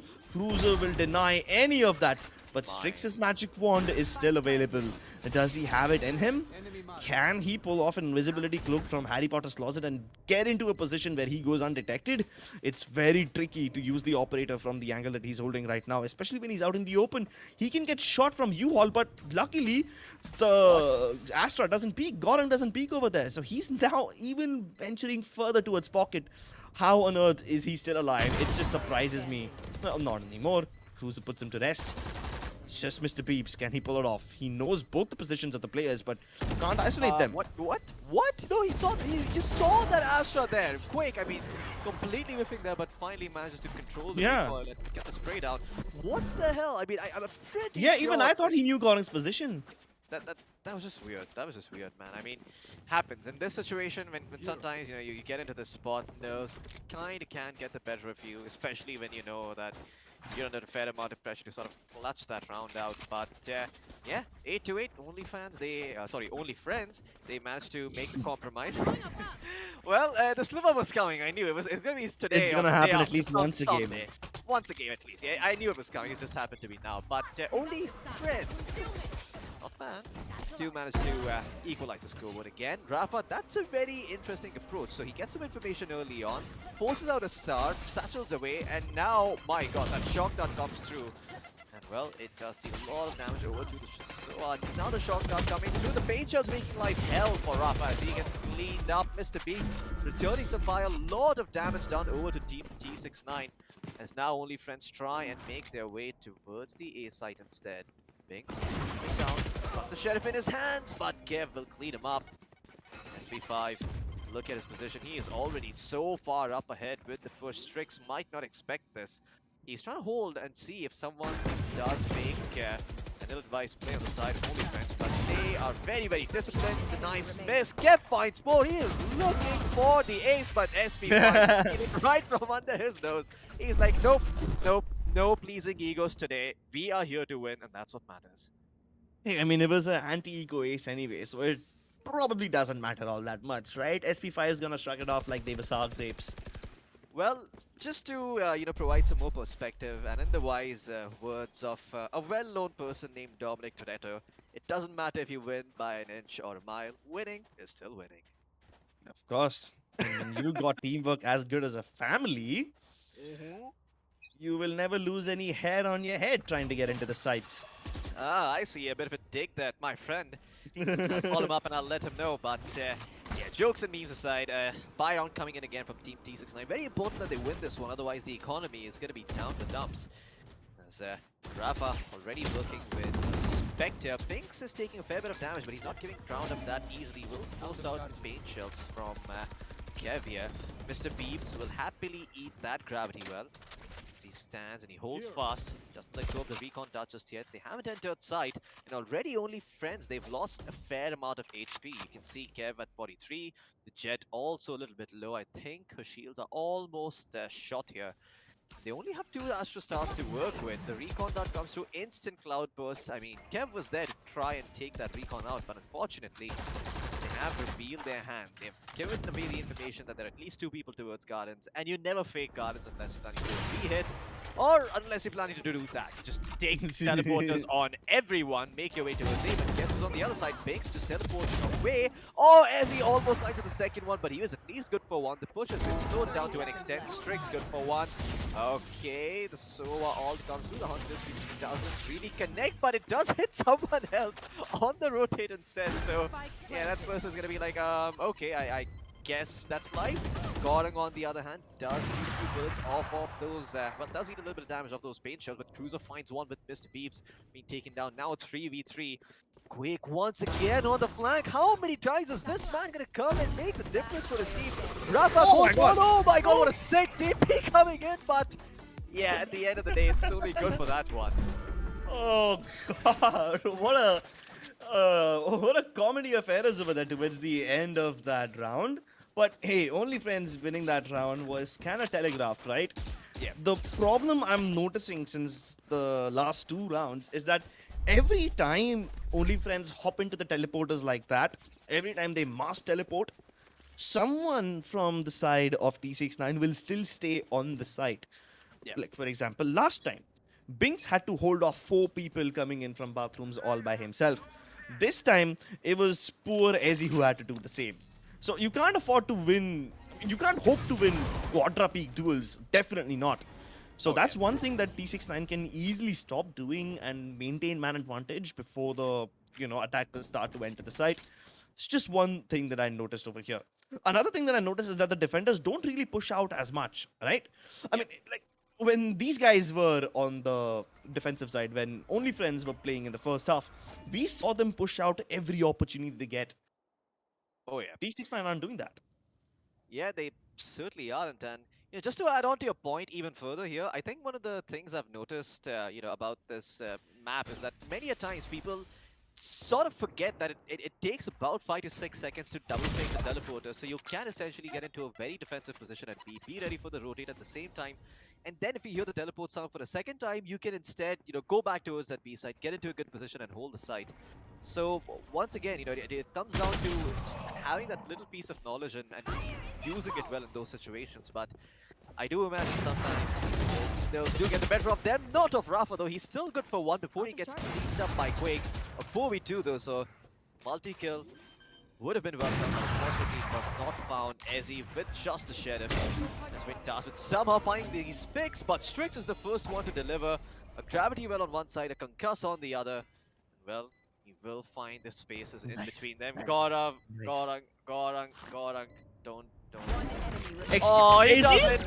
Oh, he does it. Ezzy, I mean, I don't think he communicated that in time. I think at that point it was just time to take the shot.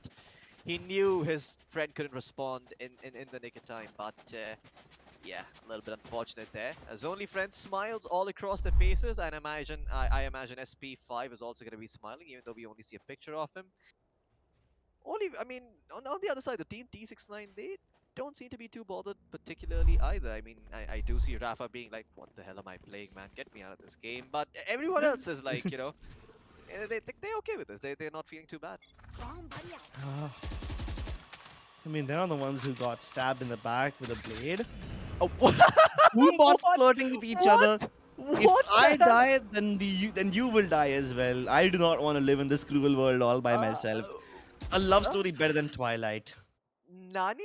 The Boobots just saw each other and exploded. I didn't even know that mechanic existed up until now. I believe that was changed recently because I have seen Boombots just pass each other but not really, give any information. Well, Rafa, the showstopper comes out. Kev bites the dust.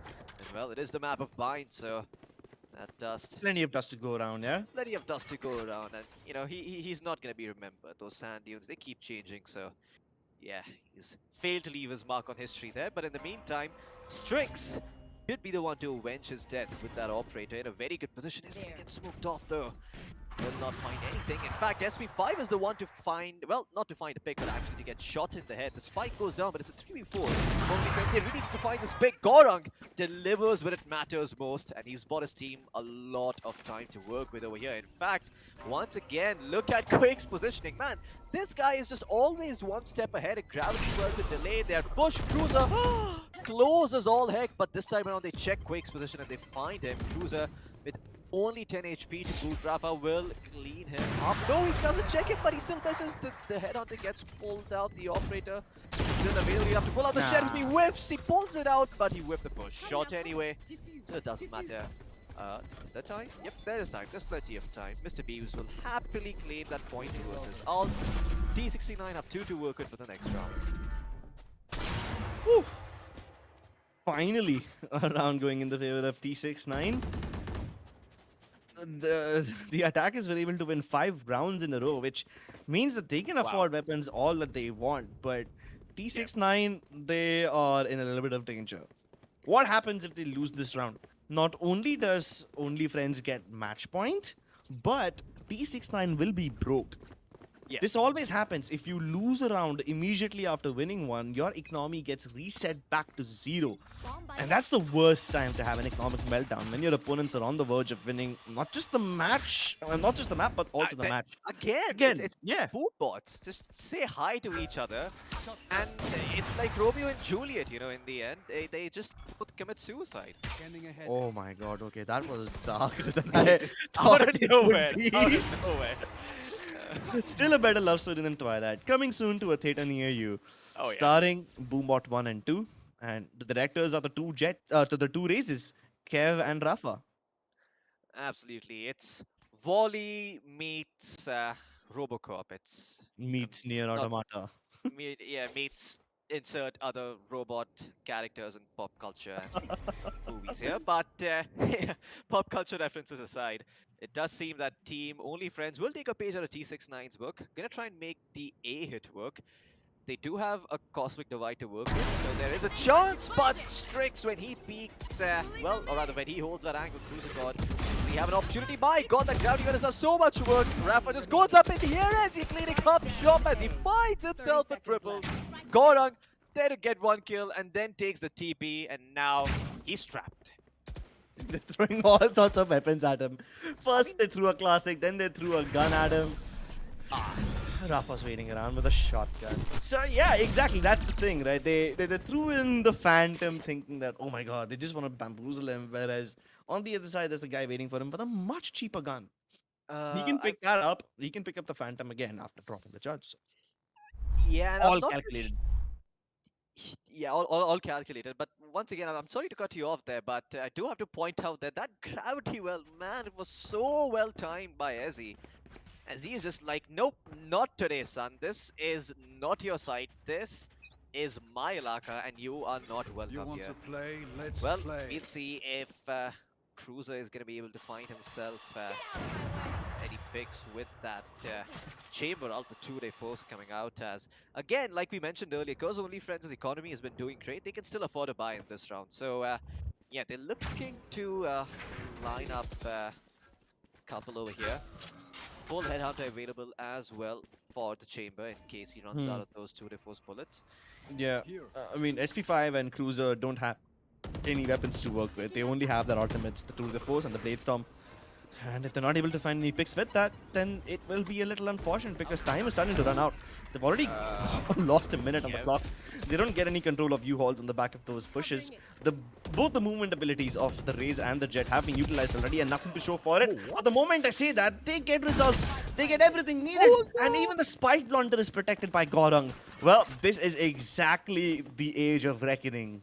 The moment of success that Only Friends had been waiting for. T69, they've been looking so good for this defense, but just when it was needed the most, that pillar, that spine, it breaks. And they'll make the wiser call. They'll save up the operator as well as the rifle, take it into the next round because they're not going to have a buy otherwise. It's like you mentioned, Crips, you win one or even if you win two and then you lose another, the loss bonus just goes away. You're in such a rough spot here if you're team T69. I mean, what a horrible ending to this game. I mean, if you just think about it from their shoes, to win to win all these rounds and then lose one right away, especially in this spot, scoreline being 12-11, just gonna be hard. But good news is they win one, they take it to overtime. So yeah, definitely not the end of the world. And Only Friends, I see Kev's head just jiggling, and he's having a good time walking into those slows, just satchling himself up in the air.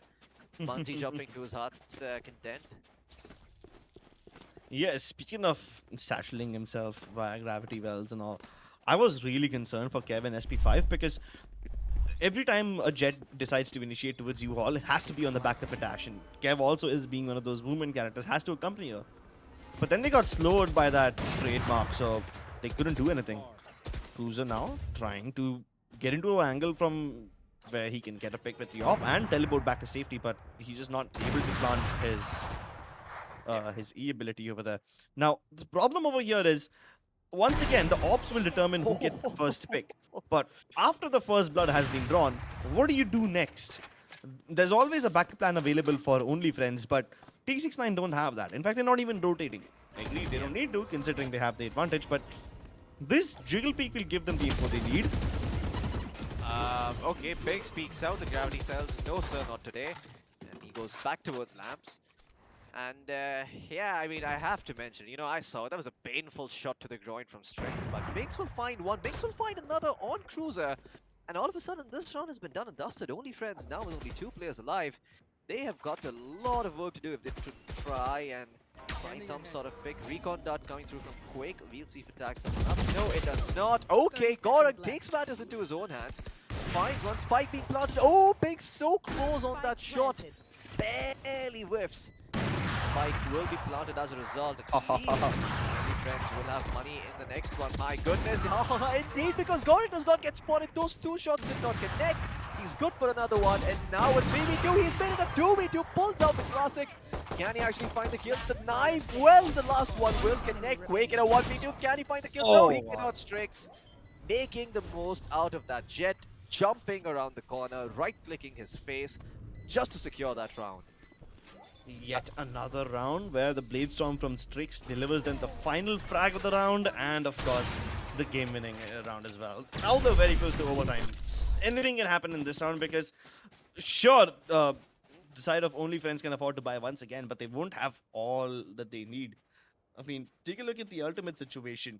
I would say that both the teams are equally matched that way. They both have a Cosmic Divide and a Hunter's Fury, respectively. But let's be honest, who has been more creative with the Hunter's Fury? Definitely not Mr. Beebs over here. Quake Oh is the yeah. one who's been delivering more value from the Sova. Most certainly. I mean, even just using your ultimate off Taking that back. cooldown almost, and just being efficient with it can add so much more impact to a game. Finding a single tag with it in the right round can make all the difference. But we'll see if You this want to happens this fight time around as Quake, that Hunter's Eh? Fury. If you can find a pick with it, it's going to be a definite 5v4, and it is match and map point for the side of Only Friends. They need to do everything they can to seal this deal, not take it to a third map on Haven. A satchel goes through from Kev to try and secure that plant. A Cosmic Divide on top of a Cosmic Divide to make things interesting. Mr. Beeves clearing out some common angles with that Hunter's Fury. And well, he will not connect on anyone. The boom one does spot on SP5. Rafa with the judge takes him down to 2 HP, but SP5 will still survive. Kev finds another. All of a sudden, the 5v3. Biggs will find one in return. He's trying to equalize things here, but Kev will find another pick to start things off. Pain shells come out. Mr. Beams is there to get the pick. Strix outsources back towards Cruiser. Now a 2v2. Gorok still playing the post plant with patience. A star has been deployed, and gravity well is available. A concuss as well to make life a lot harder. Gorok thinking about peeking out. Concuss going through the spike. Well, there's not enough time to be defused. They will be able to take the plunger out. T69 are done for. Only Friends will take the game as well as the match. Strix will find the kill in the end, but the match, it just did not go their way. And there you go, Gorang. Yeah, I see it, buddy. I see it right then and there. Your little lucky charm. Is that like a turtle or is that supposed to be an avocado? I am at first I thought it was a half-boiled egg because I looked at the yellow in the center. Then I thought it was a pear, and then I realized it's probably an avocado. You know what? I can probably ask Gorang about this. Yeah, we'll I'll ask ask him. Gaurang about this. We will. Oh man. I mean, everyone has their fair share of toys, so why not? Yeah. Either way, it's so hilarious to see that we have seen so many 5v5 retake scenarios. We saw one in the first half as well. T69 went to attempt it, and Only Friends were obviously a lot more comfortable giving up these sites and playing for the Yeah. retake instead. When it came to the second half, I did not think that T69 would be the ones to prefer the retake, and they seldom did. They were, for the Yep. most part, trying to hold on to sites even when they are getting rushed by four people and there's only like one defender left. So they did, pick up some irrational fights for the most part. But in the last round, we get to see that 5v5 retake again, and it just brings back memories. Such chaotic matches. And I Oh guess yeah. that's the flavor of almost every T69 match that we have seen so far. Yeah, man. Doesn't matter if it's Breeze, doesn't matter if it's Bind. It's always the same chaos that the team brings. And yeah, I do believe the highlights are running up, so we will be having a quick look at that as soon as they are here. In fact, they are here right now. As the game, it started off with a bang. Only Friends, they were able to put up a very solid defense. In the end, though, Team T69, they started reading them and they got an idea of how it was meant to be played. I believe this round that Only Friends won was actually from a man disadvantage. So sort of turned that around. But again, it's moments like these where only friends really start to make the world of difference, especially when they're on this sort of a half by eco-ish round with the judges and sheriffs, and they're able to find all these picks. Yeah, the Eagles surely were successful. Uh, a little more for the side of only friends other than T69. But what really baffled me the most is how quickly only friends were able to deal with this, change in pace that T69 brought aboard. There was a time when T69 all they were doing is just playing the A site again and again and again. It wasn't perfect, but it was definitely working out for them. And it was partially because only friends let it go for the retake. They didn't contest it as heavily as they wanted to. Or probably they Oh wanted to yeah. do so and they were just unable to do so because T69, the utility placement was pretty good. Uh, in the last round of the half, though, only friends were like, nah, we're not going to let them take the site. Just fight right from the very start and deny them the plant if possible. If not, we can always put our boy in the nebula and have him stick the defuse while SP5 covers. Oh yeah. Most certainly. But again, all it really came down to in the end was if they were able to hold on to those sites and if they were able to prevent the side of OnlyFriends from just strong arming them. But doesn't seem like they were very successful in doing that. The only thing that really surprised me was that both sides opted for the Jet despite this being Bind. Bind is one of those maps where Raze and Reyna both can be very, very effective duelists. So I thought maybe a bit of a change up was in order, but the Jets did deliver. Both Strix and SP5, I think they had amazing performances in this game. Heck, Strix, in the end, when we were watching the player cams, he even had the smile of a man who knew that the game wasn't on him and he did everything he could. So I don't think the Jets were the problem here by any means, but No, yeah, this game it definitely felt like there were a few awkward moments like this one. Man, that not just this one. I mean, remember that round where Strix is okay? I think this is the round, right? mhm. Strix is looking towards a wall as he could have saved him from getting knifed, but he did not see him in time. And by the time Strix even looks at his mini map, when he sees an enemy behind him, via Goring's perspective, it was like, sorry, son, it's just not happening. Oh yeah, I mean even that peak coming in from Cruiser was a bit questionable. Decided to peek in with the operator, didn't really see anyone. And yeah, at the end of the day, despite all their labors, despite all their efforts, Team T69, all they really get away with are 11 rounds, and only friends claim the series 13 to 11. They certainly made it very, very close, but in the end, it really came down to the teamwork, and that was clearly a lot better for the side of only friends. They were able to make sure that their ultimates were combined very, very well. They managed to get value out of each cosmic divide that they used. And even the Sova ults coming out from Quake, even if they didn't really end up finding a bunch of kills, he always managed to tag someone down and make sure that that person is just, two bullets away from death. So kudos to him for doing that all the time. But at the end of the day, it is going to be a 2 from the side of Only Friends. And a bit of a grudge match here, but Only Friends are going to be the ones smiling wide from year to year. And yeah, that's about it for the series. But before we say our final goodbye, Scripts, do you have anything on your mind that you want to talk about? Yeah, I really think that this was a crucial win for the side of Only Friends, and because of this, they might have gotten a place or two above than where they were in the group standings. Speaking of which, let's take a look at them. And oh, the progress is massive. They're in the green zone now. Only Friends, they secured 5 points, and because of the round differential, they are now above Valor and True Rippers. Okay, well, well, this is certainly a lot better than they anticipated. It seems that only friends have made their way towards the top four. But again, you have to remember that taking the top two spot is not going to be easy against Exploit and Reckoning, who both have 4 wins to their names and they haven't played each other just yet. So yeah, it's going to be interesting to see if only friends can edge out another win here somewhere, maybe bump themselves up to the third spot. Although, apart from that, it does seem that Valor, True Rippers, as well as Team FS, they've got a lot of fighting to do here just to stay relevant in this group stage. Otherwise, we could be seeing them not even making it to the playoffs here. And Valor, in particular, I feel like they probably have some expectations to live up to, right? Because they've been performing well ever since the first season. Like they haven't been the team who really manages to go all the way, but they have managed to get themselves to playoffs consecutively, consistently. That's what matters, consistency in a team. But hey, this might not be the time they make it. Before we say our goodbyes, though, do want to give a small shout out to our sponsors.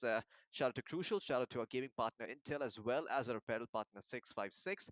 Links to them will be down in the description below, as well as the link to Red Bull and the QR codes that pop up. You can scan them. Make sure you get yourself a free Red Bull to work with, as well as a big shout out to LG Ultragear for doing all of this and yeah, making sure that this tournament can happen. The next match is going to be on the 28th of Feb. Mark your calendars and make sure that you tune in for that one. It's going to be a fun ride, but that's about it from my side. Any closing words, Crips? Yeah, I'd just like to point out that if you haven't subscribed to this channel yet, go ahead and do that. Ring the bell icon as well so that in case you don't remember that we're going live on 28th, this YouTube app will remind you for sure. So go ahead and do that, ladies and gentlemen. Thank you so much for tuning in, and we'll see you after a couple of days.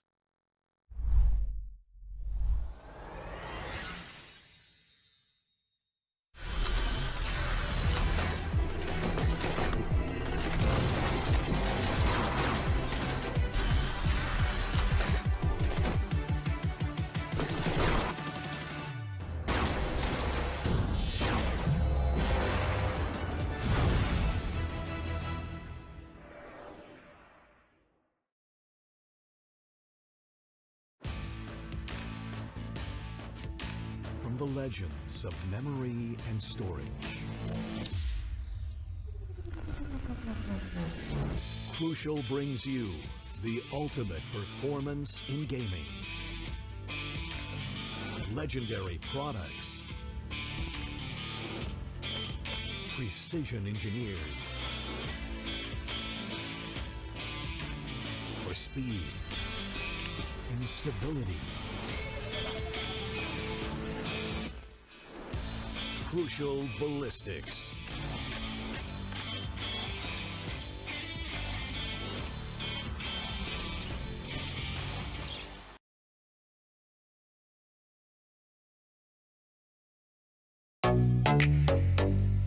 Hi guys, this is Zaya and welcome to Streamer Reviews, where gamers review the best new gaming laptops. We gamers are always on the lookout to get more out of our systems. If you're looking for a laptop that can exceed your expectations, check out the Dell G15 gaming laptop. Its 11th Gen Intel Core i7 processor surpasses my expectations with a max turbo frequency of 4.6 GHz. It also has a game shift key on the keyboard which triggers a dynamic performance mode to maximize the fan speeds to keep your system cool while the processors push harder. The G15 also sports an Intel Thunderbolt 4 port which boosts your transfer speeds to unbelievable levels with its blazing fast bandwidth of up to 40 Gbps. It also lets you connect all your accessories using a single port. It's obvious that this system is designed to go above and beyond to deliver the results that you desire. Get your Dell G15 powered by 11th Gen Intel Core processor now.